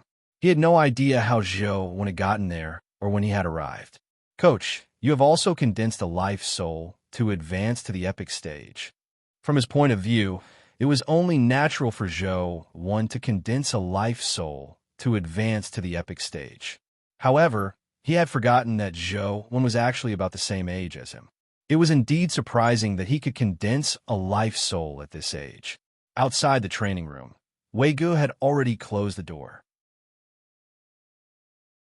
He stood with his back against the wall and his eyes closed. His breathing was heavy, like the panting of a beast. 17 years old. They should only be 17 years old. They actually condensed a life soul. Wei-Gu kept replaying the scene of Zhou Wen condensing a life soul in his mind. He couldn't wipe it away. Wei-Gu suddenly felt that there was no point in working hard for so long and spending so much effort. If he could condense a life soul at the age of 17, no. Even now, if he could condense a life soul to advance to the epic stage, there would be no need for him to do so much. If he could condense a life soul to advance to the epic stage in university, the school would take the initiative to beg him to stay in school, even if he didn't beg for it. If they can do it, so can I. Wei Ge clenched his fists and suddenly opened his eyes, a glint flashing in them. He suddenly came to a realization. In the past 2 years, he had spent too much effort on managing his relationships, but he had forgotten how he had been admitted to Sunset College and what he had relied on to become the president of the student council. Genius. I'm also a genius. Wei Ge recalled the time when he had just been admitted to Sunset College as the city's top student. In just a year, he had defeated many competitors with his hot-bloodedness and drive, finally becoming the president of the student council. However, after he became the president of the student council, he came into contact with things he couldn't have come into contact with in the past. He learned some things he didn't know in the past. The powerful influence that power and wealth had on the world left him confused. It made him yearn to approach power and wealth, gradually forgetting his roots. However, today, seeing Zhou Wen condense a life soul to advance to the epic stage, as well as seeing Feng Chuyan advance to the epic stage, suddenly woke him up. Without a foundation, no matter how hard I work, it's impossible for me to enter the center of power and wealth. I don't have a background like Li Xian and in Jing. I can only rely on myself. But what have I done in the past 2 years? I actually wasted my most precious thing to exchange for a little pity from those high and mighty people. Wei Ge clenched his fists tighter as his eyes turned sharper. After a long while, Wei Ji's eyes gradually calmed down. He turned around and took a deep look at Zhou Wen and Feng Chuyan, who were sparring in the training room again. Then, he calmly turned around and left. Wei Ge was still as calm and confident as before, but he seemed to be different from before. There seemed to be something in his eyes. Zhou Wen, Feng Chuyan, I'll push open the door and stand in front of you next time. However, the me then will definitely not be the present me. Wei Ge walked to the training grounds door and happened to see the vice-chancellor enter. As usual, he politely bowed and greeted him, but he didn't stay for long. After greeting him, he walked out of the training ground. Zhou Wen was in a good mood after condensing the God-Fiend era life soul. After practicing with Feng Chuyan the entire morning, he had more or less figured out Lost Country's abilities. Furthermore, Lost Country's introduction in-game was much clearer than Slaughterer's. Lost Country, primordial body condensation of spatial energy, has the ability to change spatial trajectories. To put it simply, Lost Country's ability was true teleportation. Zhou Wen could use Lost Country to teleport to any spot within 10 meters. However, Lost Country's teleportation ability could only be used once every 24 hours. However, this wasn't the main point. Zhou Wen believed that as Lost Country grew, the teleportation distance would increase and the interval between uses would decrease. Zhou Wen, who was very interested in escaping skills, was very satisfied with Lost Country's ability. However, this was only a manifestation of Lost Country's abilities. The other abilities still needed Zhou Wen to develop them himself. What puzzled Zhou Wen was that the trajectory annotation behind his speed attribute had disappeared, but the other 3 annotations were still there.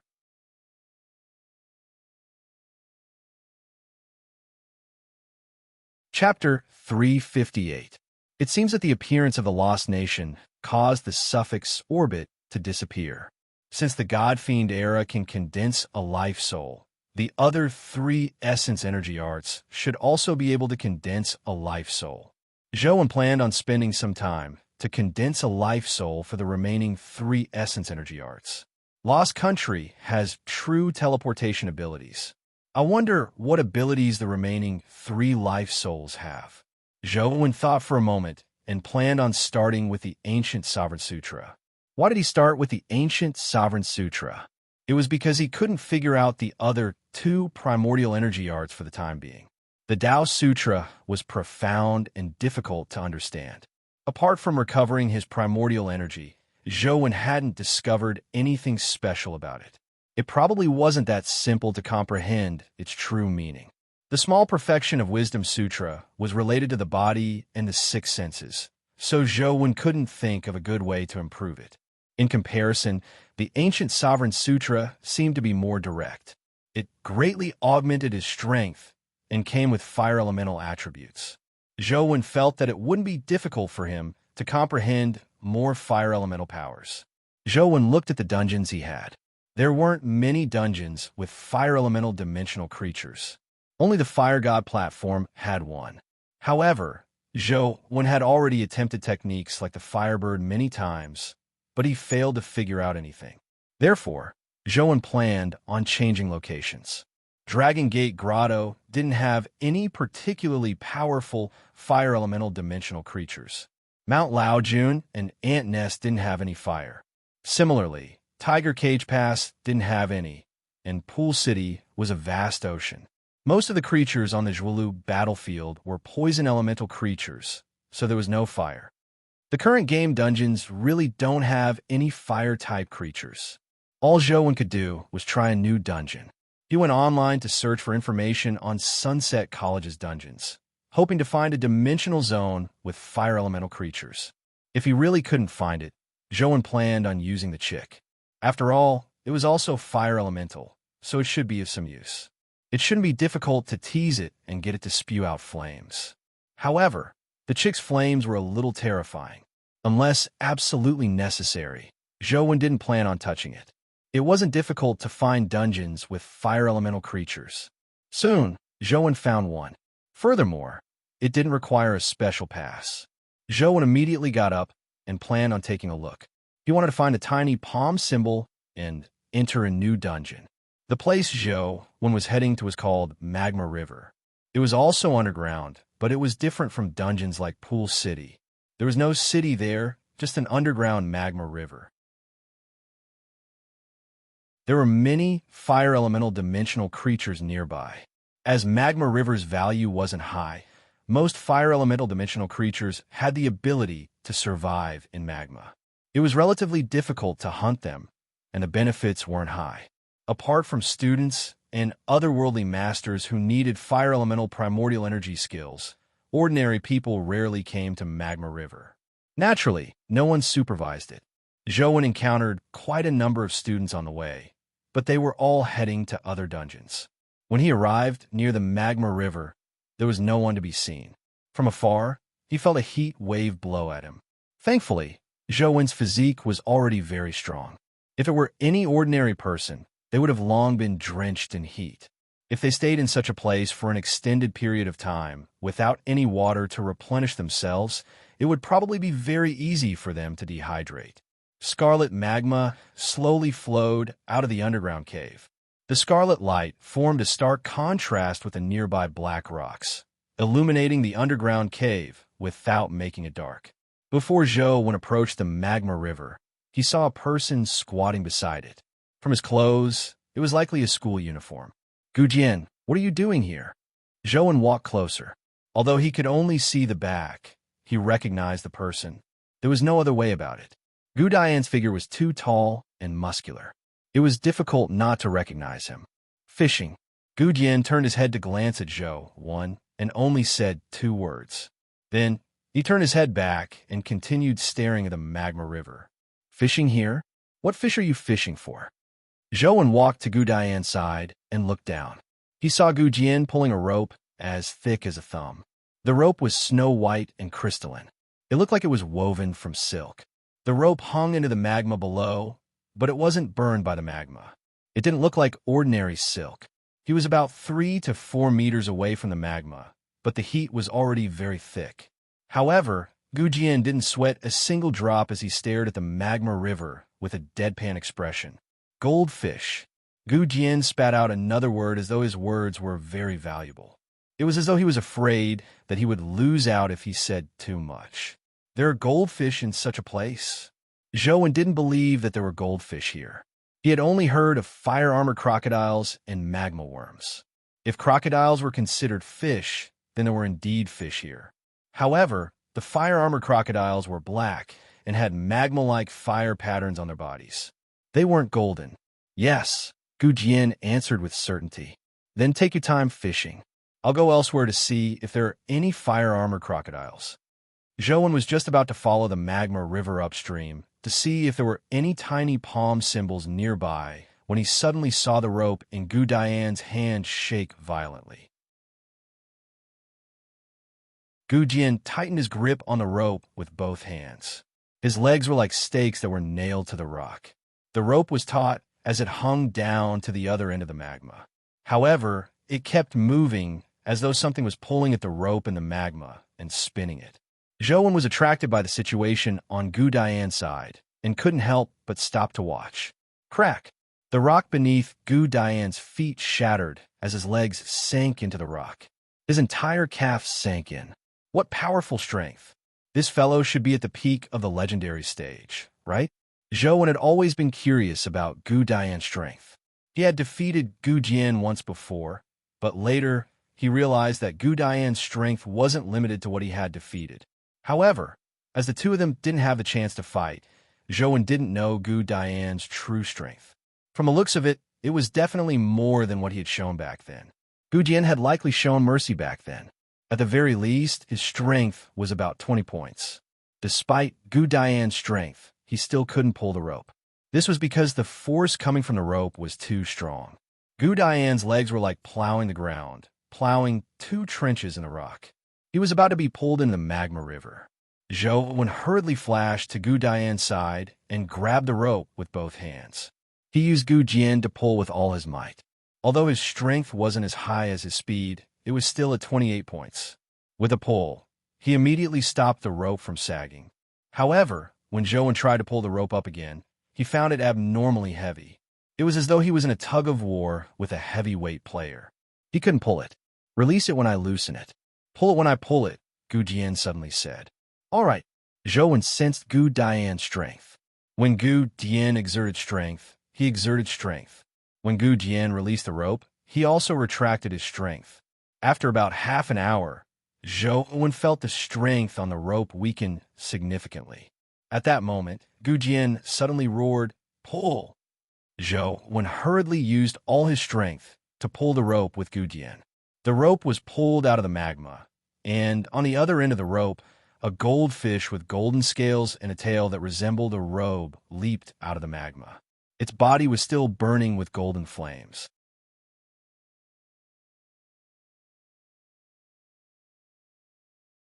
Chapter 359. Plop. After the goldfish leaped out of the water, it suddenly flicked its tail and landed back into the magma, nearly dragging Zhou and Gu Jian in. The two of them couldn't help but use their strength together. With a bang, the rope made of white silk actually broke. Gu Jian pulled up the remaining white silk rope, and the goldfish was nowhere to be seen in the magma river. The magma gradually returned to its calm state. What level of dimensional creature is that goldfish? Why is it so strong? Zhou asked. He and Gu Jian had failed to pull the goldfish up with their combined strength. It was at least a top-notch epic creature, but if it was an epic creature, how could it leave without counterattacking? Epic stage. Gu Jian put away the rope and got up to leave. Are you leaving just like that? Aren't you going to continue fishing? Zhou asked in puzzlement. The rope has snapped. There's no bait. Although Gu Jian was a man of few words, he could still let others understand what he was trying to say. What bait do I need to fish for such goldfish? Zhou planned on trying to fish for such goldfish after he downloaded the dungeon. Ice silkworm. Gu Jian left after saying that. Zhou had never heard of an ice silkworm, but it sounded like a dimensional creature. Is there any special use for fishing this thing? Zhou pressed again. Feeding the cat. Gu Dian's voice drifted over from afar, leaving Zhou stunned. Catching an epic creature to feed to the cat? Zhou really couldn't understand Gu Dian's train of thought. After Gu Jian left, Zhou walked up the magma river, but he didn't find the tiny palm symbol.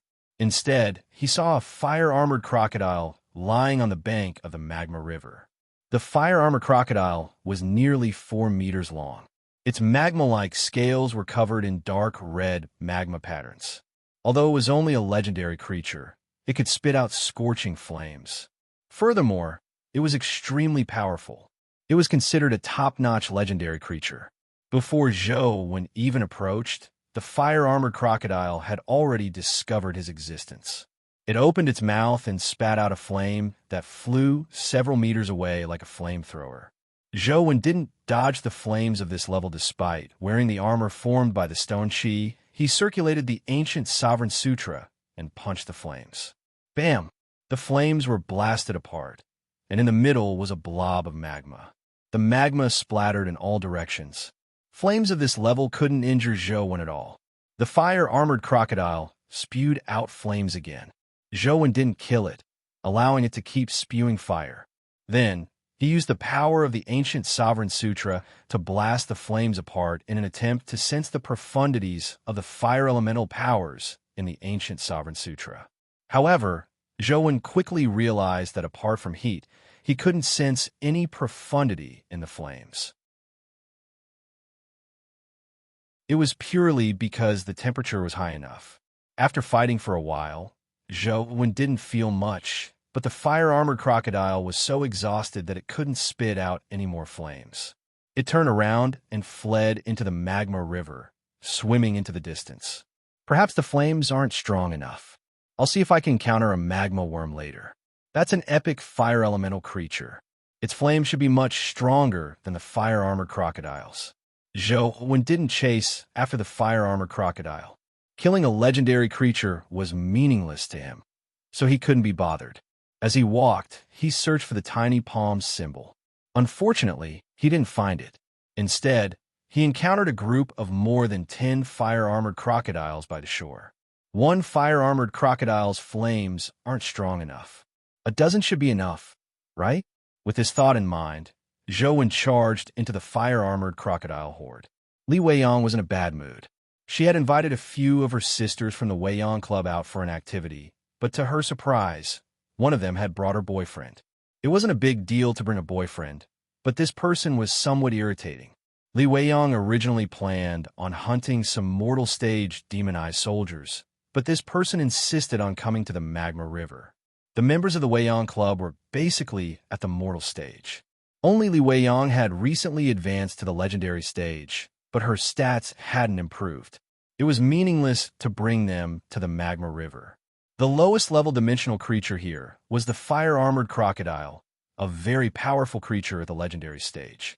Even Li Weiyang found it difficult to put up a fight against it, much less her sisters who had yet to advance to the legendary stage.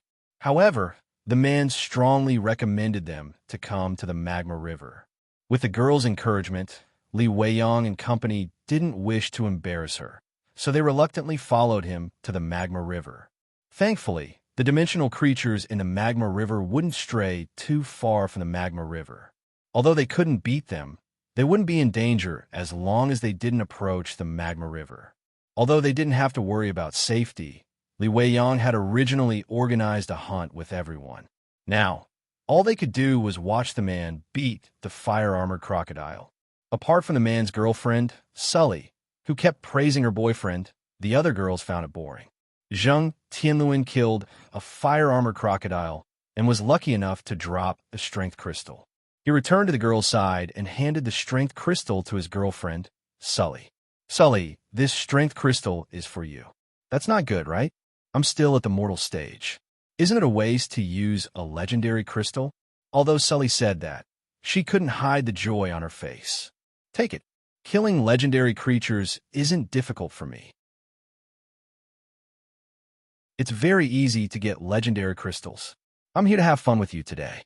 All the gains are yours. Zheng Tianluan tactfully stuffed the strength crystal into Sully's hand, but he couldn't help but feel the pinch. Zheng Tianluan had only advanced to the legendary stage a few months ago. Killing legendary creatures wasn't as easy as he made it out to be. The reason he had brought Sully and company to the magma river and not elsewhere was because it was relatively safe here. Furthermore, he had a snow snake companion beast. The snow snake saber that it transformed into was the nemesis of fire elemental creatures. Killing the fire-armored crocodile was easier than killing ordinary legendary creatures. Li Weiyang found it boring. She wasn't a beggar and didn't need charity from others. Furthermore, this didn't achieve the goal of training. If it wasn't for her friends, she would have turned around and returned. Zhang Tianluan continued leading them forward, but for some reason, it was very difficult to see any fire-armored crocodiles on the shore. There were some in the magma river, but Zhang Tianluan didn't have the ability to enter the magma river to kill them. Strange, why are all the fire-armored crocodiles in the river today? Zhang Tianluan muttered to himself awkwardly after walking a few kilometers with them, without finding any fire-armored crocodiles on the shore. Maybe because they knew you were coming to kill them, they were so scared that they ran into the river, Shueli said understandingly. Zhang Tianluan laughed out loud when he heard that. Then they sure are smart. There seems to be something ahead, a girl suddenly said as she pointed ahead. Li Weiyang couldn't bear to listen any further.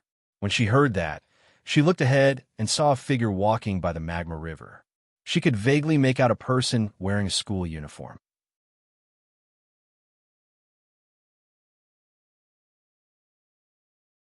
Chapter 360. It should be a classmate from our school. Let's go over and take a look. Li Weiyang was really bored. Seeing that there were classmates here, she suggested taking a look. Everyone agreed, but Zhang Tianluan was somewhat displeased. It was supposed to be a dot of green in a sea of red. If the person in front of him was a boy, wouldn't that be an additional dot of green that would divide his glory? However, if they continued walking forward, they would definitely bump into each other, so he didn't object. Li Weiyang sped up with everyone and soon saw that the person walking slowly by the riverbank was Zhou Wen. Li Weiyang was slightly delighted as she shouted at Zhou Wen, "Zhou Wen, what are you doing there alone?" Zhou Wen had long heard their footsteps, but he couldn't be bothered with them, so he didn't turn his head. Only when he heard Li Weiyang shout did he stop and turn around. "What else can I do here? I was wondering why I didn't see any fire-armored crocodiles by the riverbank. Did you kill them all?" Li Weiyang walked in front of Zhou Wen and said, "No, I haven't killed any fire-armored crocodiles," Zhou Wen said with a shake of his head. He really hadn't killed a single one. Zhang Tianluan heaved a sigh of relief when he heard that. He said with a smile, "I knew it. For some reason, all the fire-armored crocodiles ran into the river today and aren't coming out." "Zhou Wen, shall we go together?" Li Weiyang invited. "I still have something to do. You guys go ahead." Zhou Wen still needed to search for the tiny palm symbol, so it wasn't convenient for him to leave with them. Li Weiyang was helpless against Zhou Wen. This fellow was completely different from her brother, Li Xian. She had no idea how they had become friends. "Zhou Wen is very busy. Let's not disturb him." Zhang Tianluan was immediately overjoyed when he heard that. Although something had happened to Zhou Wen recently, Zhang Tianluan didn't believe that he could steal the limelight from Zhou Wen. Since Zhou Wen wasn't willing to leave with them, it was naturally for the best. Li Weiyang had no choice but to leave with Zhang Tianluan and company. She turned her head and saw Zhou Wen slowly walking along the riverbank of the magma river. From time to time, he would look into the magma river. It was unknown what he was looking for. This fellow has been with Li Xian for so long, but he's still so unreasonable. What a freak. Li Weiyang thought to herself, but that's good too. If they were all as glib as Li Xian, it would be very boring. The group continued walking forward. In order to distance himself from Zhou Wen, Zhang Tianluan deliberately sped up. Firstly, he didn't want Zhou Wen to steal his limelight. Secondly, he didn't want to have anything to do with Zhou Wen. After all, Zhou Wen was Wang Mingyuan's disciple. It wasn't an honorable title. It wouldn't be good if he got too close to Zhou Wen and got misunderstood. After walking for a short distance, Shirley pointed to the shore in front of them and said, "There are fire-armored crocodiles there." Zhang Tianluan was delighted. He thought that it was time for him to perform again, but when he took a closer look, there were more than a dozen fire-armored crocodiles lying on the shore. He was shocked. His snow snake knife could deal with one fire-armored crocodile, but with so many fire-armored crocodiles, if he really rushed up, he would only be courting death. There are too many fire-armored crocodiles here. I'm afraid I won't be able to take care of all of you if we fight them. Let's change locations, Zhang Tianluan said. Li Weiyang naturally knew that he was no match for them, but there was no need to expose him. Just as Zhang Tianluan said, they circled around. After they circled around, Li Weiyang recalled that Zhou Wen was still behind. She wanted to go back and remind him not to step into the fire-armored crocodile's territory. However, when she looked back, she saw that Zhou Wen had already walked into the fire-armored crocodile's territory. The dozen or so fire-armored crocodiles instantly raised their heads and looked in Zhou Wen's direction. "Ah, Zhou Wen has alarmed those fire-armored crocodiles," a girl exclaimed. "Zheng Tianluan, go help." As Li Weiyang spoke, she summoned her companion beast and wanted to help. At the same time, she called Zheng Tianluan. Zheng Tianluan was somewhat embarrassed. He didn't know whether to go or not. He didn't believe that the three of them could deal with the group of fire-armored crocodiles. All he could do was pretend not to hear and stand there without moving. When Li Weiyang rushed out more than 10 meters, she saw the fire-armored crocodiles move, but they didn't charge at Zhou Wen. Instead, they scrambled towards the magma river as though they had seen a ghost. She heard splashing sounds in the magma river as the fire-armored crocodiles jumped into the magma river one by one, desperately swimming to the other side of the magma river. Li Weiyang couldn't help but stop as she watched this scene in astonishment. The fire-armored crocodiles were famous for their fiery temper. Ignoring humans, even dimensional creatures stronger than them would dare to spit out a mouthful of magma. Li Weiyang had never seen such a scene before. Zheng Tianluan and company were also dumbfounded.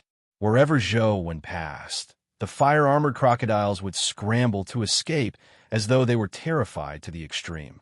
As there were too many fire-armored crocodiles, one of them ran too slowly and failed to escape into the magma river before Zhou Wen arrived. Zhou Wen stepped on its tail.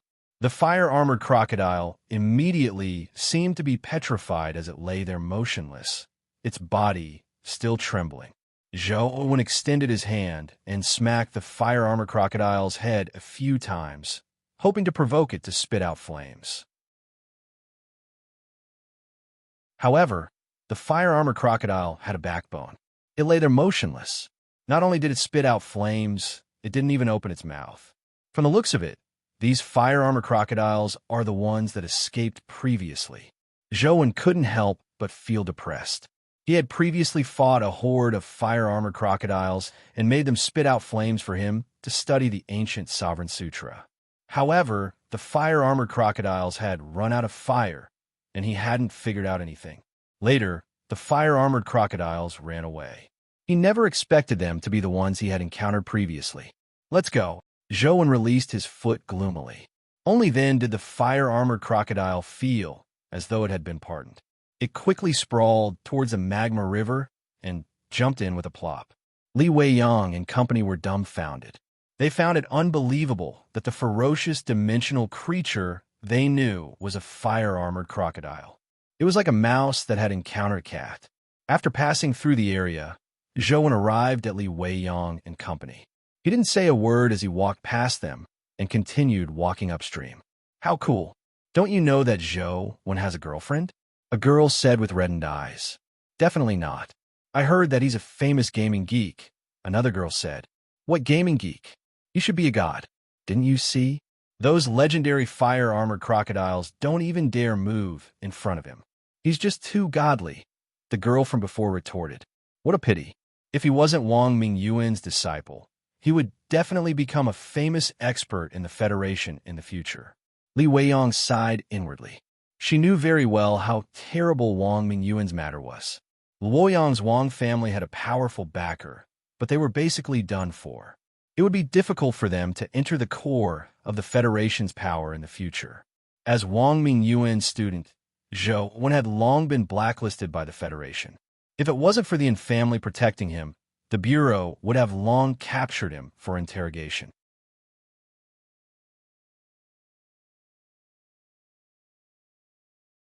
Chapter 361.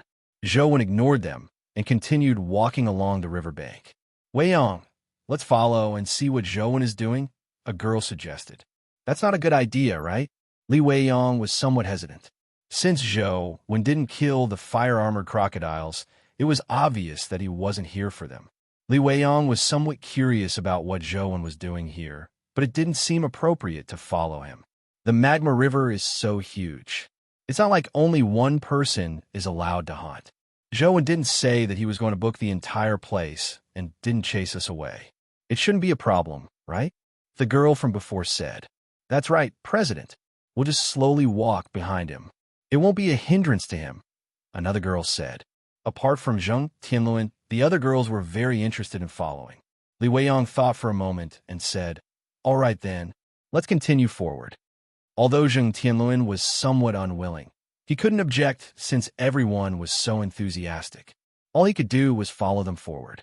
However, this time, they were even slower than Zhou Wen and ended up lagging behind him.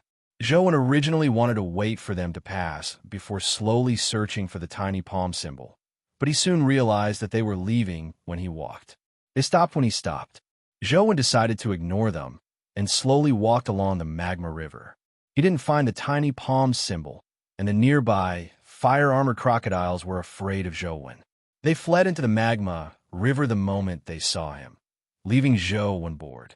After walking for a while, he suddenly saw a 2-meter-tall magma spring spewing out from the magma river like a fountain. Zhou Wen was delighted when he saw the magma spring. Before coming, he had carefully studied the magma river's information. The phenomenon of the magma spring was likely due to magma worms breathing in the river. Magma worms were epic creatures that lived in magma, but they didn't have the ability to breathe in magma. Every once in a while, they would float up to breathe like whales. Li Weiyang and company, who were following behind, also saw the magma spring and guessed that there were magma worms there. However, they soon saw Zhou Wen walk towards the magma spring. Zhou Wen, be careful. There are magma worms there, a girl warned Zhou Wen. I know, Zhou Wen answered. He had already walked to the bank and looked at the magma fountain in the middle of the river. Don't tell me Zhou Wen is here to hunt magma worms, the girl guessed. It can't be. Magma worms are epic creatures. Although Zhou Wen is very strong, the difference between the legendary stage and the epic stage is huge. Furthermore, the magma worms are in the magma river, giving them the geographical advantage. How can it be killed? Another girl said. They should just be taking a look. Not to mention the students, even those teachers wouldn't easily provoke the magma worms. Zheng Tianluan was speaking the truth. The chances of winning in a place like the magma river were too low. If one accidentally fell into the magma river, they would definitely die. Without being fully prepared, even epic experts wouldn't take the risk to kill magma worms. As they spoke, they saw Zhou Wen summon a huge sword. The sword looked ferocious and terrifying. It was unknown what companion beast it was. Look, Zhou Wen is about to take action. He's indeed here to kill magma worms, a girl said excitedly. As she spoke, Zhou Wen had already slashed to the magma fountain. The sword beam produced a sword beam that spun like a wheel of light as it slashed at the magma fountain. Bam! A crack immediately appeared in the magma fountain. In the next second, magma, churned as a section of the magma river that was dozens of meters long, began to stir. The middle of the magma river suddenly rose as magma flowed to both sides. A massive creature lifted its body from the magma river. The monster's body was covered in magma. Just the part of its body that extended out of the magma river was more than 10 meters long. It looked like a gigantic magma snake. This magma worm is huge. Just the part that's exposed is more than 10 meters long. I wonder how long it's down there. Its strength must be extremely terrifying. Will Zhou Wen be all right? A girl said worriedly. Li Weiyang was also worried. The larger the magma worm, the stronger it was. Typical magma worms could reach 10 meters, and their strength was considered top-notch among epic creatures. The exposed part of this magma worm was already more than 10 meters long. Its strength was definitely unimaginably terrifying. Magma worms' growth was different from ordinary dimensional creatures. They were especially weak when they were born. They lived up to their name as a worm that was only the length of a finger. After magma worms were born, they would absorb certain microscopic substances in the magma, allowing the substances to attach themselves to them. This way, their bodies would gradually grow larger. Not only could these microscopic substances become their armor, but they could also provide them with powerful fire elemental energy. Therefore, the larger the magma worm, the more terrifying its strength. The fire elemental energy it could produce was also stronger. This magma worm was probably about 30 meters long. It was definitely an overlord-level existence among magma worms. The fire elemental power it could produce was probably something even epic experts wouldn't dare underestimate. Boom! The gigantic magma worm opened its mouth and spat out a mouthful of flames at Zhou. The flames were crimson with a hint of gold as they surged towards Zhou like a river of magma. The girls' hearts leaped to their throats, but Zhang Tianluan thought to himself, "You deserve to be burned to death by the magma worm for stealing my limelight." Zhang Tianluan didn't like Zhou, but their feud didn't begin today. Back at the comprehensive test, Zhang Tianluan had prepared a method to cheat, but he didn't use it. Instead, he ended up benefiting Zhou. Although Zhou hadn't forced him, he didn't have a good impression of Zhou because of this. Now that he saw Zhou provoke such a sick magma worm, he hoped that Zhou would be killed by it. Just as the terrifying flames were about to land on Zhou raised the sword in his hand above his head. He circulated the ancient Sovereign Sutra and injected his primordial energy into the sword as he cleaved at the flames that filled the sky. The sword beam tore through the sword and met the terrifying flames. It can't be. Zhou wants to forcefully resist the magma worm's flames? Li Weiyang was alarmed. After all, it was an epic creature. She originally imagined that Zhou would think of a way to dodge, but she never expected him to face it head-on. She didn't know that Zhou had already advanced to the epic stage. She felt that it was too rash for Zhou to face an epic magma worm head-on with his legendary body. The other girls were also shocked. The sword light and the flame had already collided. In the next second, they saw a beautiful scene. The sword beam that resembled a wheel of light sliced the flames that filled the sky into two. Furthermore, it didn't stop as it slashed at the magma worm's body.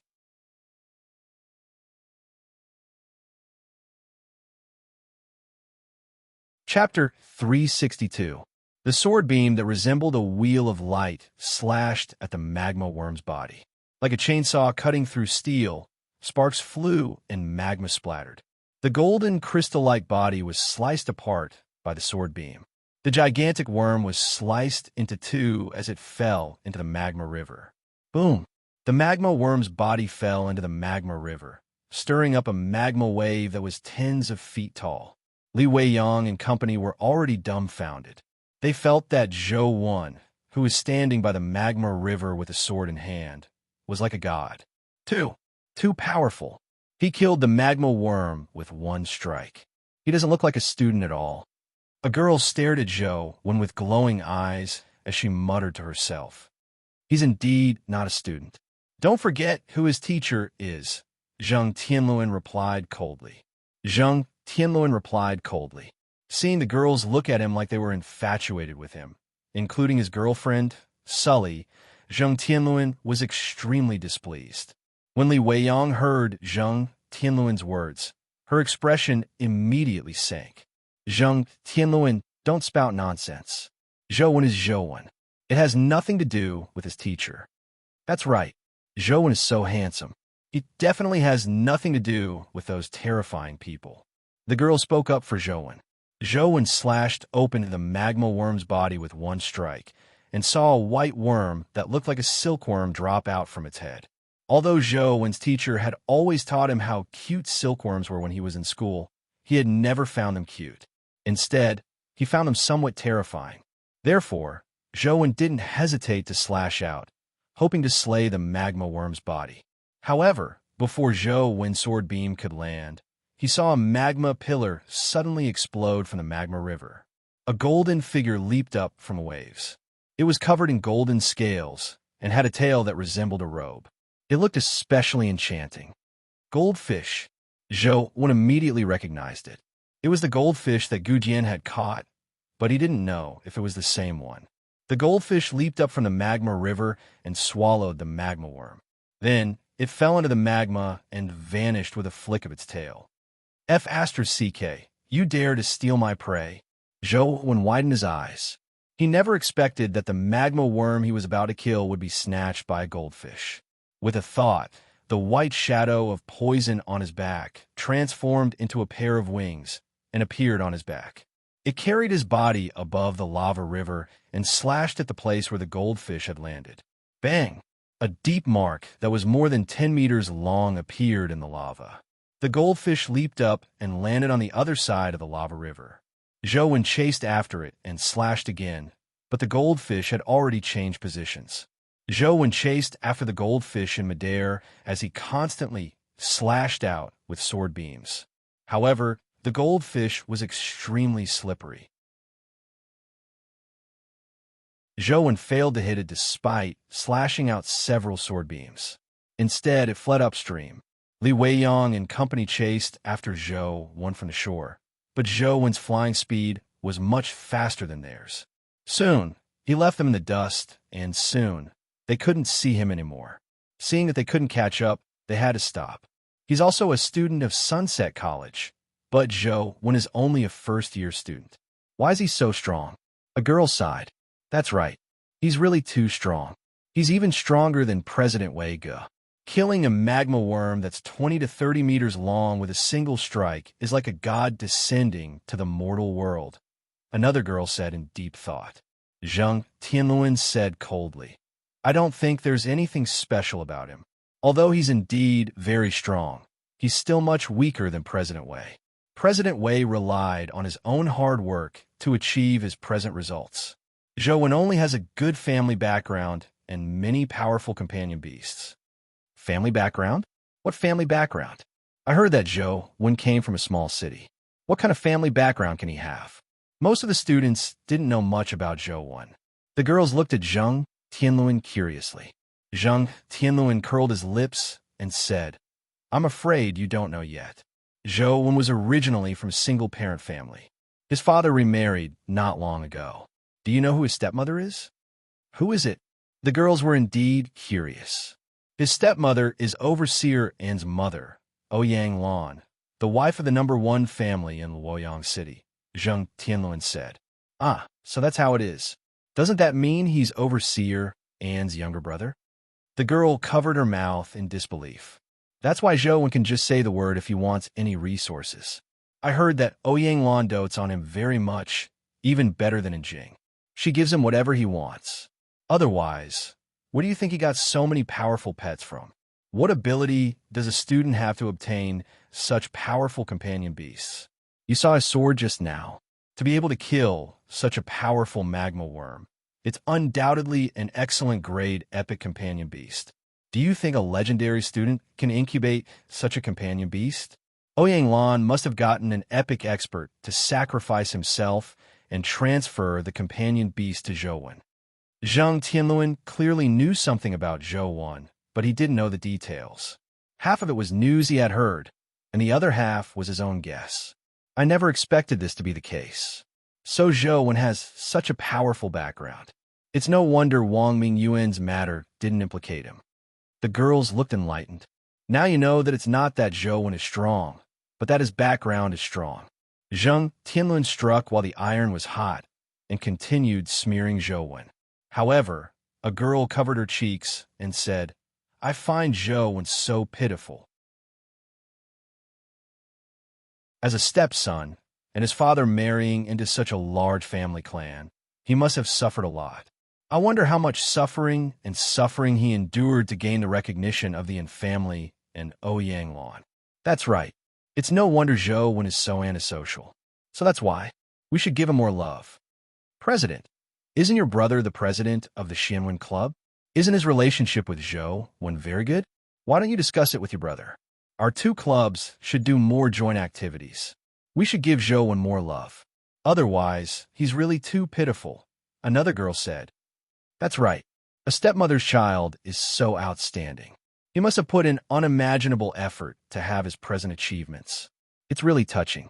President, we have to love him more. Please let us have a gathering with the Xianwen Club. No, a joint activity, Zhang Tianluan gaped as he looked at the girls in a daze. He really couldn't understand what these girls were thinking.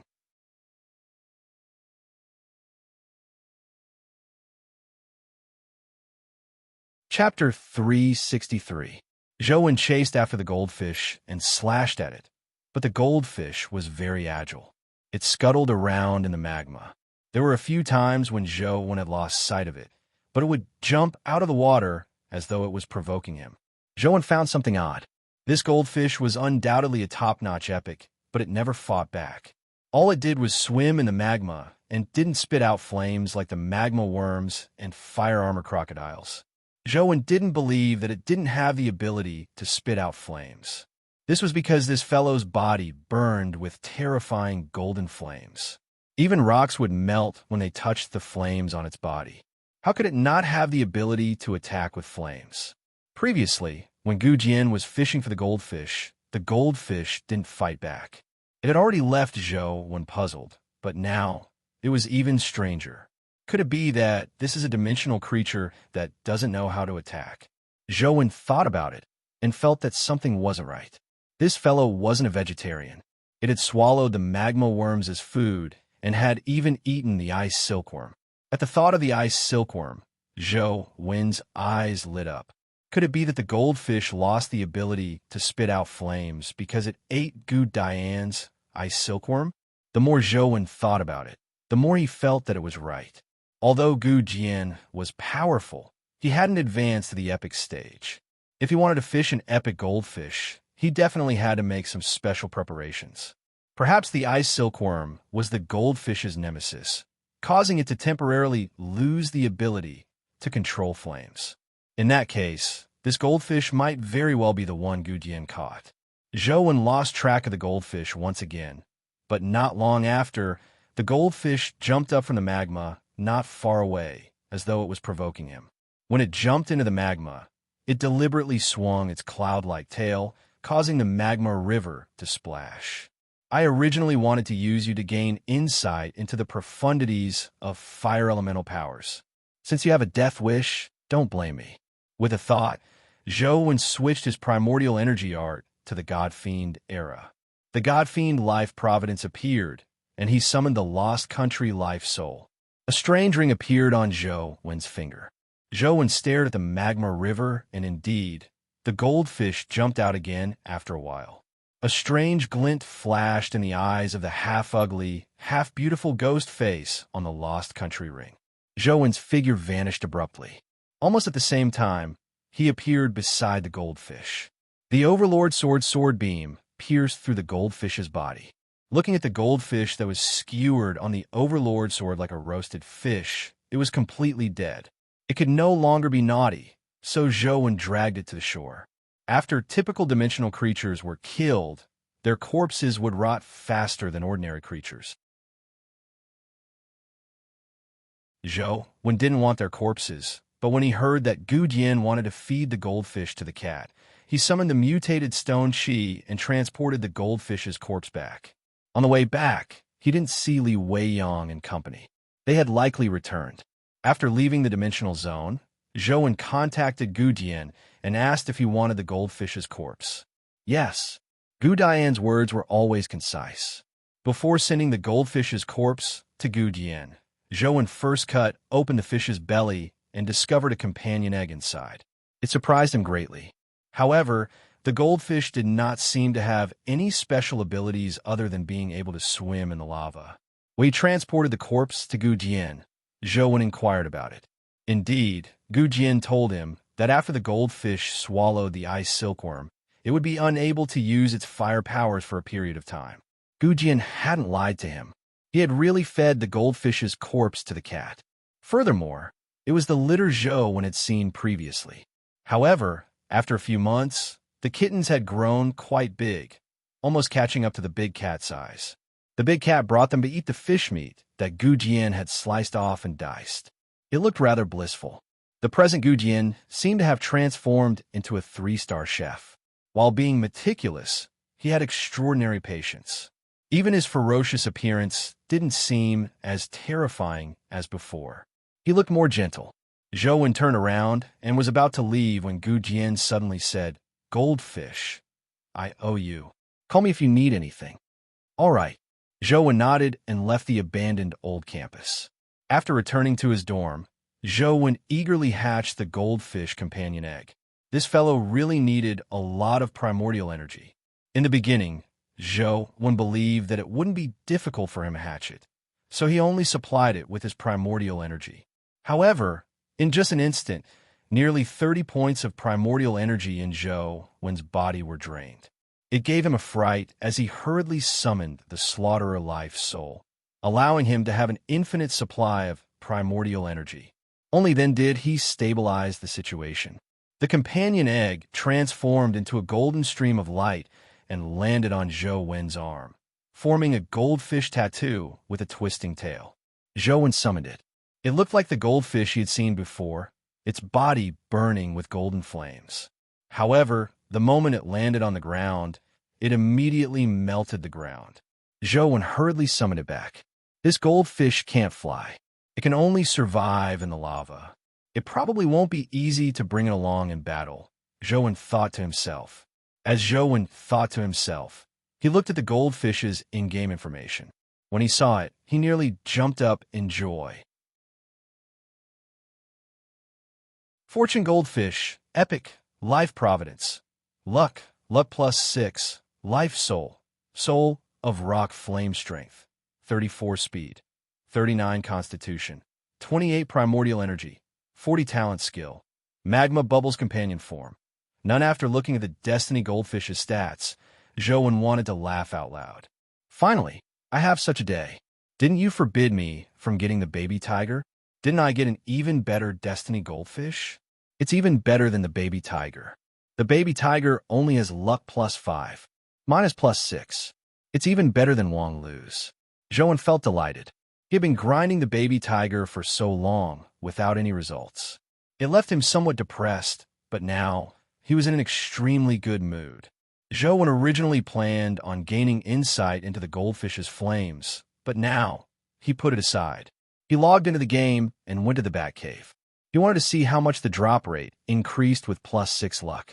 He summoned the Destiny Goldfish, and it immediately appeared with golden flames. It landed on the ground, and in a short period of time, the ground melted into a magma pool that was more than a meter in diameter. The goldfish swam in it.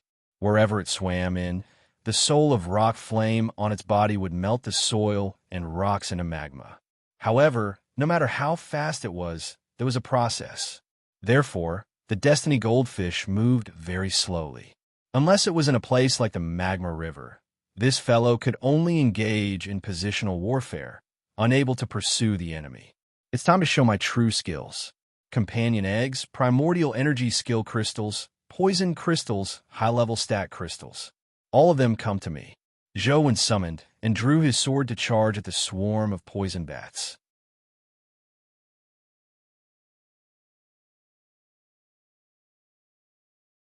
Chapter 364.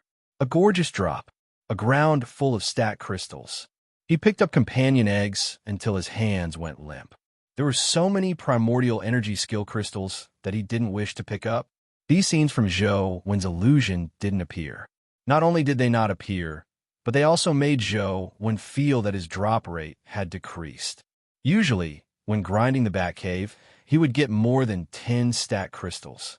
Occasionally, a companion egg or a rare poison crystal would drop.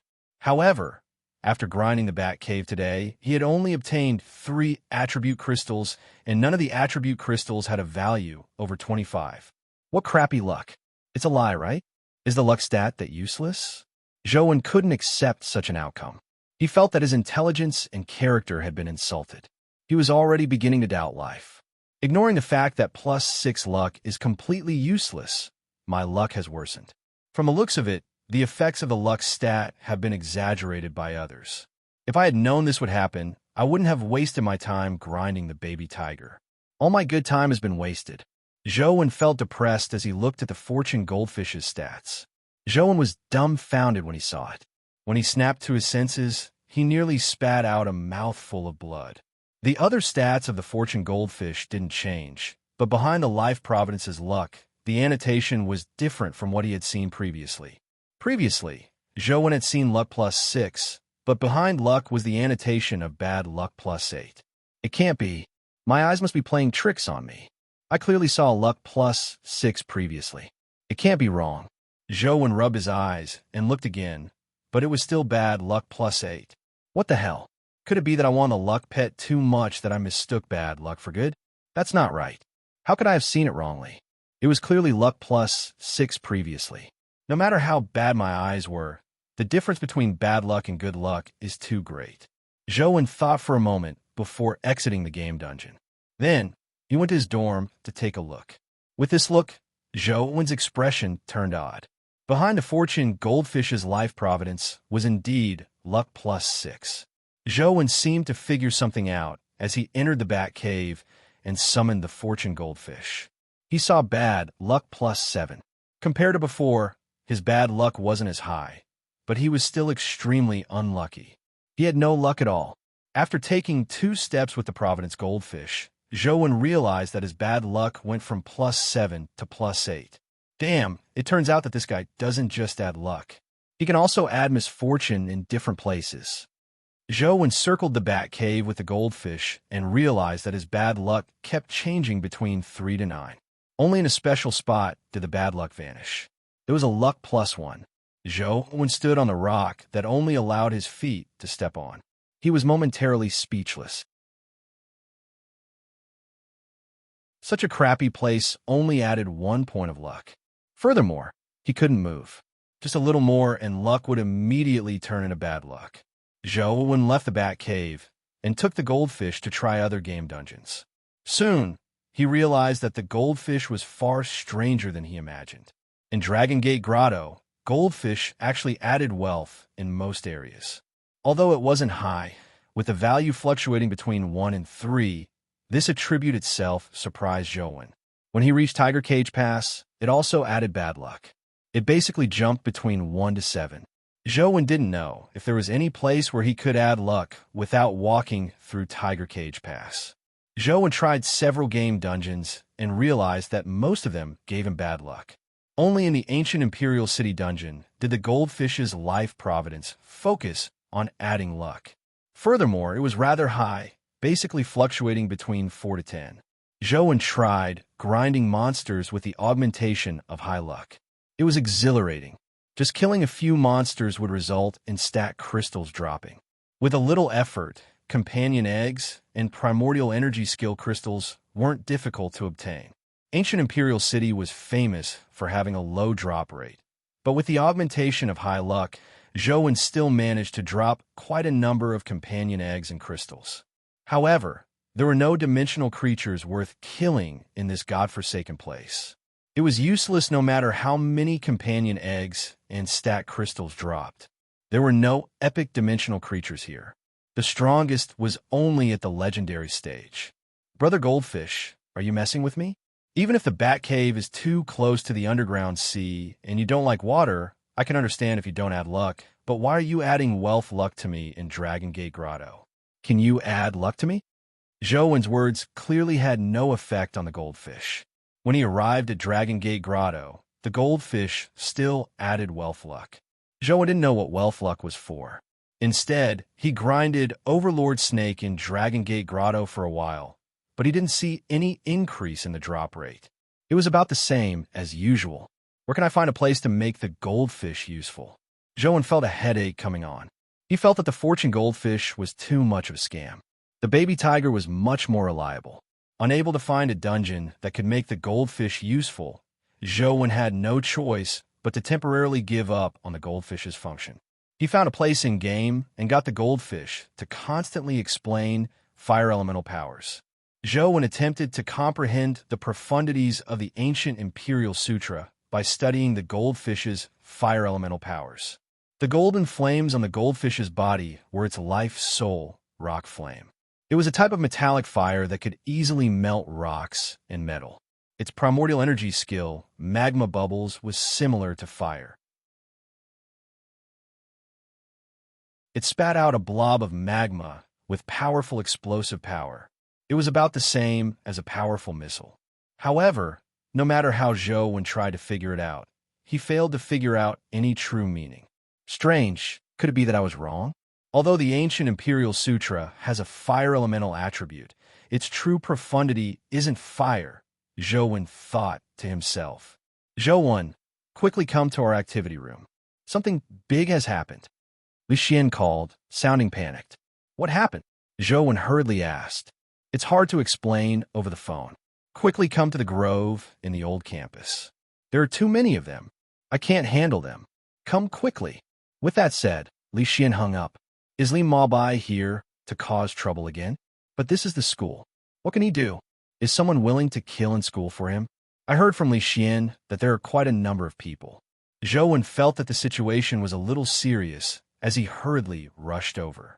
Li Maobai had just come to find him, and now that something had happened, it was very likely that there was a connection between the two.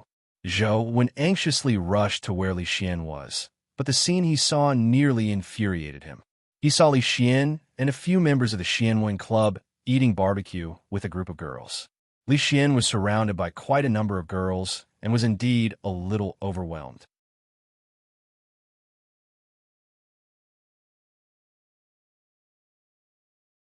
Chapter 365. Zhou Wen, why are you only here now? The meat is almost done roasting. Come over quickly. Li Xian waved at Zhou Wen. What the hell are you doing? Didn't you say that something big happened? Is this the big thing you were talking about? Zhou Wen walked to Li Xian's side and looked at the roasted meat in his hand. Would you have come out if I hadn't said that? Today is a joint event between our Xianwen Club and the Weiyang Club. These items were provided by the Weiyang Club. They have invited us sincerely, so we can't reject their good intentions, right? Li Xian stood up and pointed at the girls beside him. My sister, Li Weiyang. You know her. She's a tigress. Ignore her. Do you have a death wish? Li Weiyang glared at him. My sister is a little fierce, but she's pretty. Just based on her looks, I've tolerated her for more than 10 years. Otherwise, I would have fallen out with her long ago. Li Xian pointed at the girl beside him and said, This is Zhang Miao Miao, the vice president of the Weiyang Club. She just told me that she wants you to guide her in her sword techniques. Teach her when you have the time. Hello, I'm Zhang Miao Miao. I'm good at finance and management. The girl was very generous as she stood up and extended her hand. Zhou Wen extended his hand and shook hers. Our Weiyang Club welcomes you at any time. I have to learn sword techniques from you, but if you have any financial or investment needs, you can look for me. I guarantee you won't be disappointed. Zhang Miao Miao continued as she held Zhou Wen's hand without letting go. I don't have any spare money to invest. Zhou Wen retracted his hand. Li Xian shook his head as he thought to himself. Zhou Wen is really a natural virgin. I should let him cultivate my invincible Khanate divine art. To his surprise, Zhang Miao Miao didn't mind at all. She said with a smile, It's fine. When you have money in the future, you can look for me at any time. Li Xian was taken aback as he wondered what was going on. When did these women become so good-tempered? Following that, she introduced Zhou Wen to the other members of the Weiyang Club. They were all female, and none of them were male. Furthermore, they expressed their goodwill towards Zhou Wen. Sis, what's going on? Tell me honestly, is your Weiyang Club targeting Zhou Wen by taking the initiative to join forces with us? You're not thinking of poaching from me, are you? Li Xian couldn't help but secretly ask Li Weiyang when he saw the girl surrounding Zhou Wen and asking him all sorts of questions. Even Zhou Wen's iron-willed personality didn't scare them away. It has nothing to do with me. They said that Zhou Wen is too pitiful. He suffered all sorts of grievances at his stepmother's house and made the mistake of following such a teacher. Therefore, they want to give Zhou Wen some love and let him know that there's still warmth in the world, Li Weiyang said as she spread out her hands. Pitiful? You feel wronged? Li Xian felt that his brain wasn't enough to process it. He looked at Zhou Wen, who was surrounded by the women, and thought to himself, what's there to feel pitiful about? Ouyang Lan has been so good to him. She gave him whatever he wanted, but he didn't want it. There's also Wang Mingyuan. Although he's a super devil, he treats his students really well. I heard from Zhou Wen that he was able to advance to the epic stage thanks to Wang Mingyuan's help. Of course, Li Xian wouldn't tell Li Weiyang this. Li Xian had another thought. That's good too. Otherwise, with Zhou Wen's personality, which woman would be able to stand it? He would probably be single for the rest of his life. now that someone is willing to accommodate him. Who knows? However, Li Xian had clearly underestimated Zhou Wen's lethality.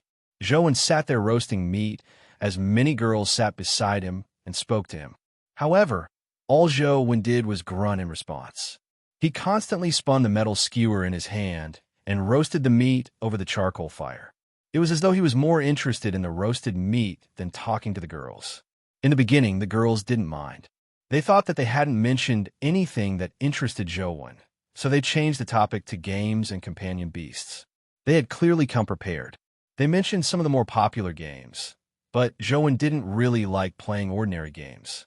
He had never played those games before or even heard of them.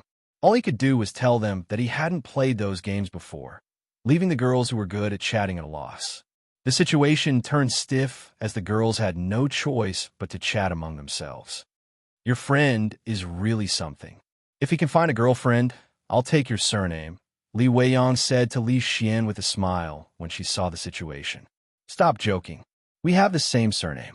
What's the point of taking my surname? Li Xian shook his head and said, There's nothing we can do about it. Zhou Wen's personality is a little introverted and a little straightforward. In a peaceful era, he would definitely be a nerd. I'm a little curious. How did you become friends with him? Your personalities are just too different, Li Weiyang asked curiously. Li Xian said with a smile. Actually, making friends has nothing to do with personality. It's just like finding a girlfriend. As long as you suddenly take a liking to someone, you will feel that you can be friends regardless of the other party's flaws. So, this is how you make friends? It's no wonder you were scammed. Li Weiyang rolled her eyes at him. The girls on the other side no longer chatted with Zhou Wen. It wasn't because they didn't want to, but because they couldn't continue chatting. Zhou Wen was a topic terminator. Any topic that came to him was gone like a black hole. No one spoke to Zhou Wen again. He was happy to relax as he continued roasting the meat with a metal skewer. As he roasted the meat, he thought about how he should study the Ancient Sovereign Sutra next. The Ancient Sovereign Sutra does have fire elemental powers. Why can't I figure out anything related to the Ancient Sovereign Sutra from the flames? Is my understanding of flames not deep enough? Or is the true essence of the Ancient Sovereign Sutra not fire elemental powers? Zhou Wen thought as he roasted the meat. In fact, Zhou Wen was a little too anxious. Figuring out the profundities of primordial energy arts wasn't a simple matter. Typically, people cultivated primordial energy arts from the time they were in school until they graduated from college. Then, they entered society to study. Only those with decent talent in their 30s could figure out the true meaning of primordial energy arts. Children of large families like Feng Qiuyan began practicing primordial energy arts from a young age. Their families invested a lot of manpower and resources into them. Furthermore, there were seniors who had cultivated such primordial energy arts to teach them their experiences. Typically, they would only be able to figure out the true meaning of primordial energy arts after the age of 20. And for someone like Feng Qiuyan to be able to comprehend it so quickly could be said to be a genius among geniuses. However, Feng Qiuyan had been practicing saber arts from a young age. This was also the result of extensive preparation. In the past, Zhou Wen cultivated ascetic meditation, but it had been replaced by Lost Immortal Sutra. In less than a year of cultivating Lost Immortal Sutra, he had already advanced to the epic stage. It could be said to be a heaven-defying advancement speed. As for primordial energy arts like the Ancient Sovereign Sutra and the God Fiend era, he had never cultivated them before. They were only simulated by the Lost Immortal Sutra. Under normal circumstances, Zhou Wen would need at least a few years to slowly familiarize himself with them and figure them out before he could understand their true meaning. Previously, in his battle with Feng Qiuyan, he had managed to comprehend the true meaning of the God Fiend era. Part of it was talent, and part of it was luck. How could it be that easy to comprehend the Ancient Sovereign Sutra?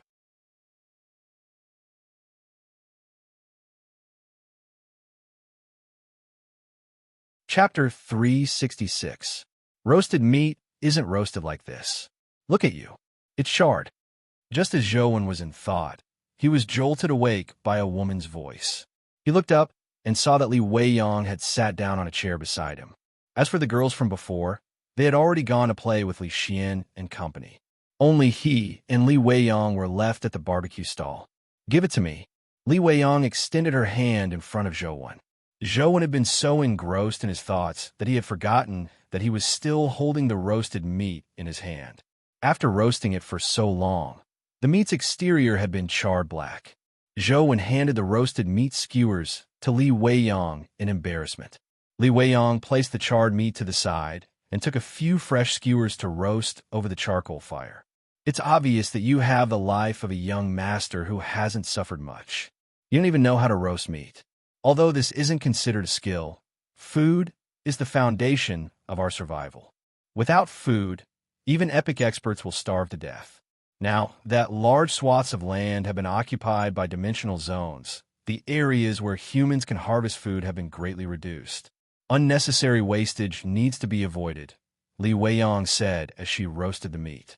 As Li Weiyang roasted the meat, she said, "Let me teach you how to roast meat. In the future, when you leave school and really enter the dimensional zones in the wilderness, the food you can obtain will probably be mainly raw meat. Roasting meat is also a necessary skill. At the very least, it can make your meals outside more comfortable. The most important thing about roasting meat is the control of the fire." Zhou Wen actually knew how to roast meat.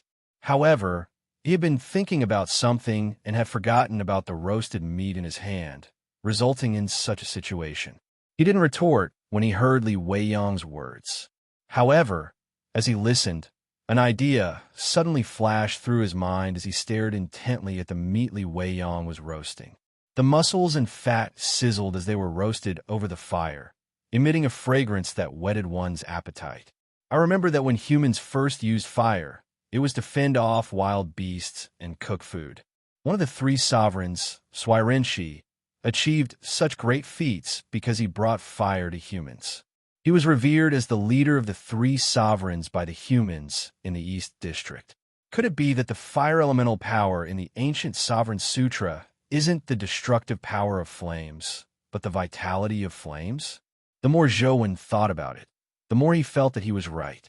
He had always wanted to find the shadow of the ancient Sovereign Sutra in the power of fire, but the fire elemental power in the ancient Sovereign Sutra wasn't inclined towards lethality.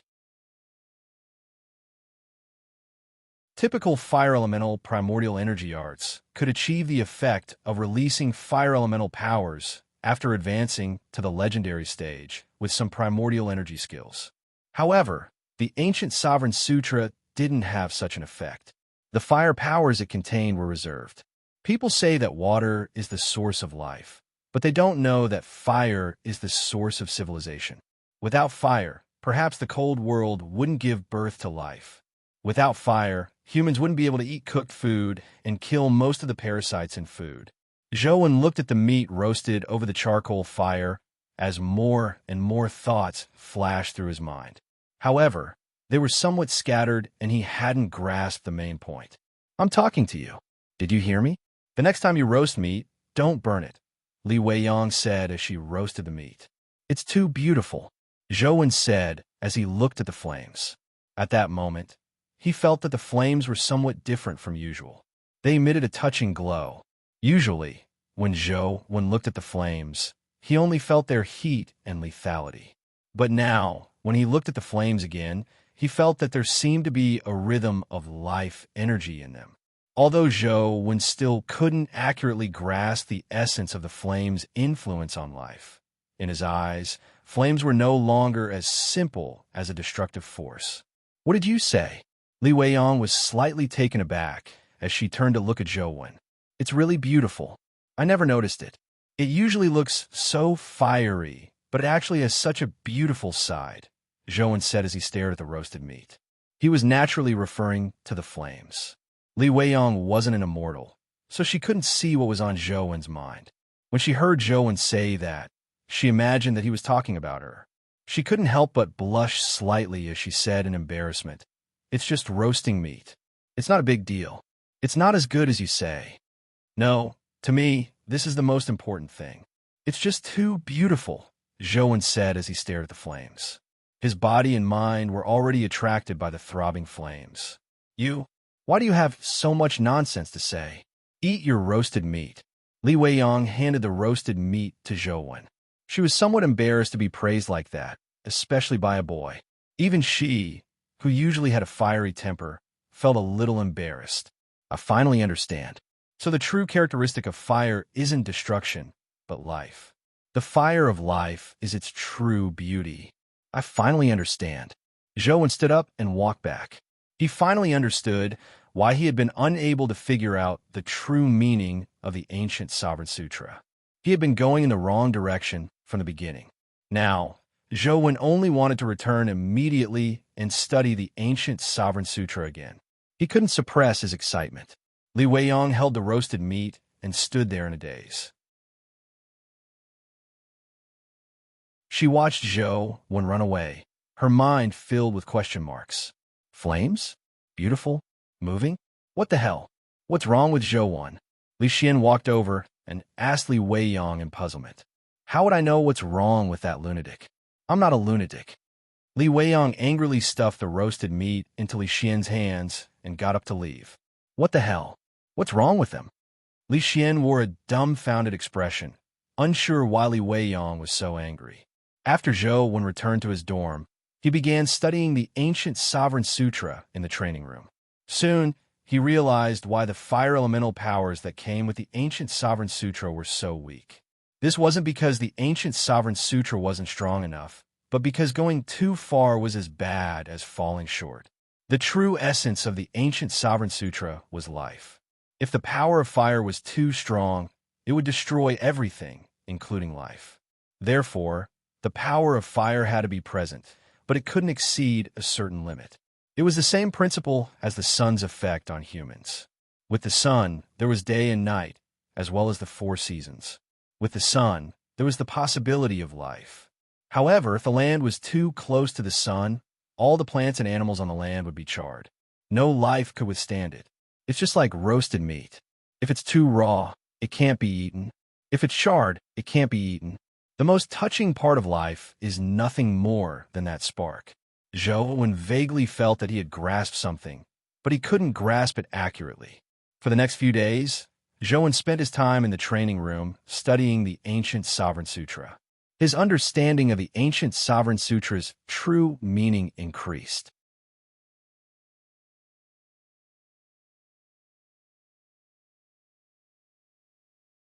Chapter 367. Jing had been practicing the sun strafe art recently. Although she had improved greatly, she had failed to comprehend the true meaning of the sun strafe art and advance to the epic stage. With her talent, it shouldn't have been difficult for her to advance to the epic stage, but due to her body's ailment, she was unable to comprehend the true profundities of the sun strafe art. And Jing wasn't afraid of suffering. She could endure the excruciating pain of her old ailment every time she cultivated the sun strafe art. However, gaining insights wasn't something that could be resolved through suffering. Those with poor talent might not be able to match someone who gained an epiphany overnight, even if they practiced for 10 years. And Jing had talent, perceptivity, and was diligent enough. She could be said to be a rare genius in the world, but her body wasn't suitable for cultivating the sun strafe art. It made her feel as though something was blocking her, preventing her from comprehending the true meaning of the sun strafe art. After failing to comprehend it again, Jing huddled in a corner of the room in pain. She had to endure such pain every time she cultivated the sun strafe art. Her phone rang as Jing barely managed to stand up. She walked to the table and picked up the phone. "My little Jing, I haven't seen you in a long time. Mommy wants to have a meal with you. Are you free tonight?" Ouyang Lan's voice sounded from the phone. Today, Jing had just cultivated the sun strafe art, so the pain in her body didn't disappear that quickly. She really didn't wish to move a single step. "Mommy only has you and Tianzua. Tianzua is busy with military affairs, and I haven't seen him for many days. You have to stay on campus for school, so every day, the house is empty and I'm the only one left. I'm all alone." As Ouyang Lan spoke, she felt like she was about to cry. It was heartbreaking to hear it and tears to hear it. "I got it. I'll be back tonight, and Jing said helplessly. Ouyang Lan immediately turned from gloomy to sunny as she said happily, "Then I'll wait for you at Mi Gao restaurant. By the way, remember to get little one to have a meal with me. I haven't seen him a long time. I'll get Ah Shang to pick you up at the school entrance." "You won't." Before Jing could finish her sentence, a beeping sound came from the receiver. Ouyang Lan had already hung up, and Jing frowned slightly.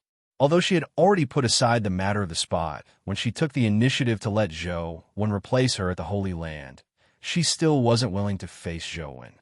Whenever she saw him, there was always a knot in her heart. She had always felt that if it weren't for her body's problems, she would be the most suitable candidate. She had the intention not to call Zhou Wen, but since Ouyang Lan had already said so, she hesitated for a moment. After washing up and changing her clothes, she walked out of her building and arrived outside Zhou Wen's. She pressed the doorbell, but after a while, Zhou Wen didn't come out. "It's not that I don't want to call, but he isn't here." And Jing pressed the button 3 times, but there was no response. Therefore, she turned around and prepared to leave. Bang! At that moment, Jing suddenly heard a sound coming from Zhou Wen's building. It sounded amiss, as though something had shattered. Could something have happened to him? And Jing glanced at Zhou Wen's building, but on second thought, what has his accident got to do with me? She turned around and walked a few steps. Just as she was about to return to her yard, she turned back and walked to the door of Zhou Wen's building. She pressed the doorbell again, and, as she did so, she muttered to herself as though she was trying to convince herself, "He lives next door. It's just a wall away. If something happens on his side, how can I be implicated? I have to figure this matter out." However, there was still no response after pressing the doorbell a few times. Instead, the sound of something shattering came from the building again. And Jing looked up and saw that the glass door to the balcony on the 2nd floor wasn't locked. She leaped up and landed on the balcony. She pushed open the balcony door and walked in. "Zhou Wen, what are you doing?" And Jing said as she walked in. No one answered her. Instead, there was another bang. And Jing heard it clearly this time. The sound came from the training room. The training room is soundproof. Even if he was punching a sandbag, there wouldn't be such a sound coming out. What is he doing? Don't tell me something really happened? And Jing thought to herself as she looked around. Immediately, she saw that the floorboards had been burned to the point of distorting, as though they had melted and solidified. She immediately felt that something was amiss and felt that something had indeed happened. And Jing naturally didn't know that the floorboards had been burned while Zhou Wen was summoning the goldfish. She imagined that Zhou Wen had been attacked. Don't tell me the League's Special Inspection Bureau has done something to him? And Jing quickly walked to the training room and pushed the door. The door was locked from the inside and couldn't be pushed open. And Jing knocked on the door a few times and called out Zhou Wen's name a few times, but there was no answer. She was even more certain that something had happened to Zhou Wen. Without any hesitation, he summoned a sword and slashed the steel door of the training room in half. Then, he rushed into the training room. The scene she saw when she entered left Jing slightly taken aback. The scene she had imagined didn't appear in the training room. There were no people from the bureau, nor were there any signs of a fight. Nothing had shattered either. The only thing she could see was Zhou Wen's entire body floating in midair. His entire body seemed to emit light and heat like a sun. Although the light was somewhat ear-piercing, it didn't hurt her. Although the temperature made her feel hot, it wasn't unbearable. Instead, it gave her a comfortable feeling as though she was basking in the sun. He's condensing a life soul. And Jing stared at Zhou Wen as her pupils constricted slightly. When she defeated Zhou Wen with one strike, he was only at the mortal stage. In less than a year, Zhou Wen was already condensing a life soul to advance to the epic stage. This speed was just too fast, so fast that Jing was somewhat envious. If it wasn't for my old illness, I would have long advanced to the epic stage. If it wasn't for the fact that I can't go to the Holy Land, the sun god bloodline in him would have belonged to me, and Jing thought as she looked at Zhou Wen. But soon, Jing realized that something was amiss with Zhou Wen. Zhou strength looked like the result of the sun god bloodline being compatible with the sun strafe art. But upon careful inspection, she realized that it wasn't the case. It was somewhat different. What's going on? Didn't he cultivate the sun strafe art? Then what's he cultivating? How did he obtain the sun god bloodline? And Jing was filled with puzzlement as she carefully sized up Zhou, who was condensing a life soul. Bam! Bam! And Jing heard the sound again. Now, she realized that the sound came from Zhou body. It came from his chest, and the sound seemed to be his heartbeat.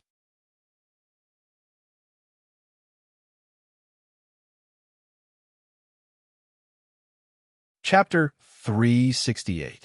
In ancient times where humans ate raw meat and drank blood, humans used the ground as their seats and the sky as their blankets. They fought countless terrifying creatures and used their bodies to resist the onslaught of frost, rain, and snow. One day, humans grasped the power of fire and pulled open the curtains to an era of blood and fire. Civilization was born. Fire represented destruction, but at the same time, it also represented hope. Countless scenes flashed through Zhou mind. In a glacial world, groups of humans huddled together in caves, but they were still trembling in the cold winds. There were people who closed their eyes and never opened them again. A person came over with a torch and lit a bonfire, filling the cave with warmth. Countless humans prostrated themselves in worship. And Jing looked at Zhou's body and saw the sunlight glow on his body intensify. It wasn't just light and heat, but an indescribable power. It made one have the urge to prostrate in worship. This kind of worship wasn't the kind of fear towards deities, nor was it faith. It was pure worship. Bam, bam. Zhou's heart beat more and more violently. One could already see his chest heaving up and down as though the heart inside was about to rupture. Boundless vitality erupted from Zhou's body. Even Jing, who was standing by the door, could sense the vibrant vitality. This isn't the sun strafe art. It's definitely not the sun strafe art. Although it has the power of light and heat and looks very similar to the sun strafe art, the sun strafe art doesn't have such vitality. It doesn't have the aura of an emperor that encompasses everything. And Jing stared intently at Zhou as she was extremely alarmed. She originally believed that Zhou would cultivate the sun strafe art when he went to the Holy Land before obtaining the sun god body. However, Zhou was now telling her that even if he didn't cultivate the sun strafe art, he could still obtain the sun god body. The vitality on Zhou's body had almost condensed into something corporeal.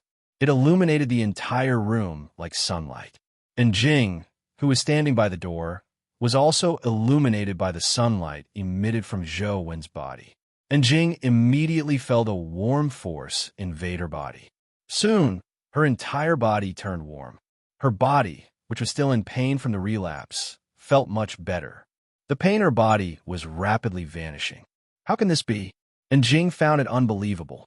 They were both yang powers, but the sun strafe art caused her immense pain. It only worsened her ailments, but Zhou's power could reduce her pain and even slow down her ailments. And Jing could clearly sense that the stubborn ailment in her body was slowly melting under Zhou's illumination. Zhou's heart beat faster and faster as the light and heat on his body grew stronger. All the blood vessels in his body swelled up due to the intense beating of his heart. They were like purplish-red WIRM patterns that surfaced on Zhou's skin. All his muscles tensed up as though they were filled with infinite explosive strength. Powerful strength and vibrant vitality made Zhou feel as though his body possessed infinite energy. Even if he were to fight the heavens, he could stab a huge hole in it. Zhou felt that he could use 4 words to describe his present state: vigorous as a dragon and ferocious as a tiger. Ever since he needed blood to game, his physique and strength had been constantly increasing. However, it had been a long time since he had such exuberant energy. Now, Zhou wished he could punch out and flatten the entire dorm. What house or blanket? My body temperature can melt the ice and snow and illuminate the entire world. let the snowstorm be even more intense. The primordial energy and essence that spewed out constantly gathered in Zhou Wen's body before flowing towards his heart. It made Zhou Wen's entire chest emit light and heat as though there was a sun inside. And Jing stared blankly at Zhou Wen, who was floating in midair. The intense light illuminated her body, causing the ice in her body to rapidly melt as warmth spread throughout her body. And Jing had the urge to cry. Ever since she was sensible, she had never felt warmth. It was as though there was a block of ice in her body. Even in midsummer, when others were sweating profusely from the heat, she would only feel the chill in her body lessen a little. She wouldn't feel any warmth. But now, the ice in her body was melting, and a warm feeling that she had never felt before spread throughout her body. Thump! Thump! Zhou Wen felt a strange object condense in his heart. It fused with his heart and spread throughout his body, forming a strange body system. Zhou Wen felt that this body system, which centered around his heart, was like an engine that gave his body infinite motivation. I have to leave immediately, even if I have to suffer from a chronic illness for the rest of my life. I absolutely won't accept Zhou Wen's power to heal my body. And Jing turned around to leave. Although she knew that Zhou Wen's power would dispel the illness that had plagued her for years if she stayed, her pride prevented her from accepting Zhou Wen's treatment no matter what. If it were anyone else, it would be fine, but not Zhou Wen. She was in Jing, the families in Jing. Even if Zhou Wen took away the right to enter the Holy Land, she could confidently and proudly tell everyone that she was better than Zhou Wen and that she could defeat him. But if she were to accept Zhou Wen's power now, how would she live in the future, even if the illness in her body was cured? She would never be able to face Zhou Wen with her head held high again. She would never be able to confidently tell everyone that she was better than Zhou Wen. As long as she wished, she could defeat Zhou Wen. She would never be able to live with such pride again.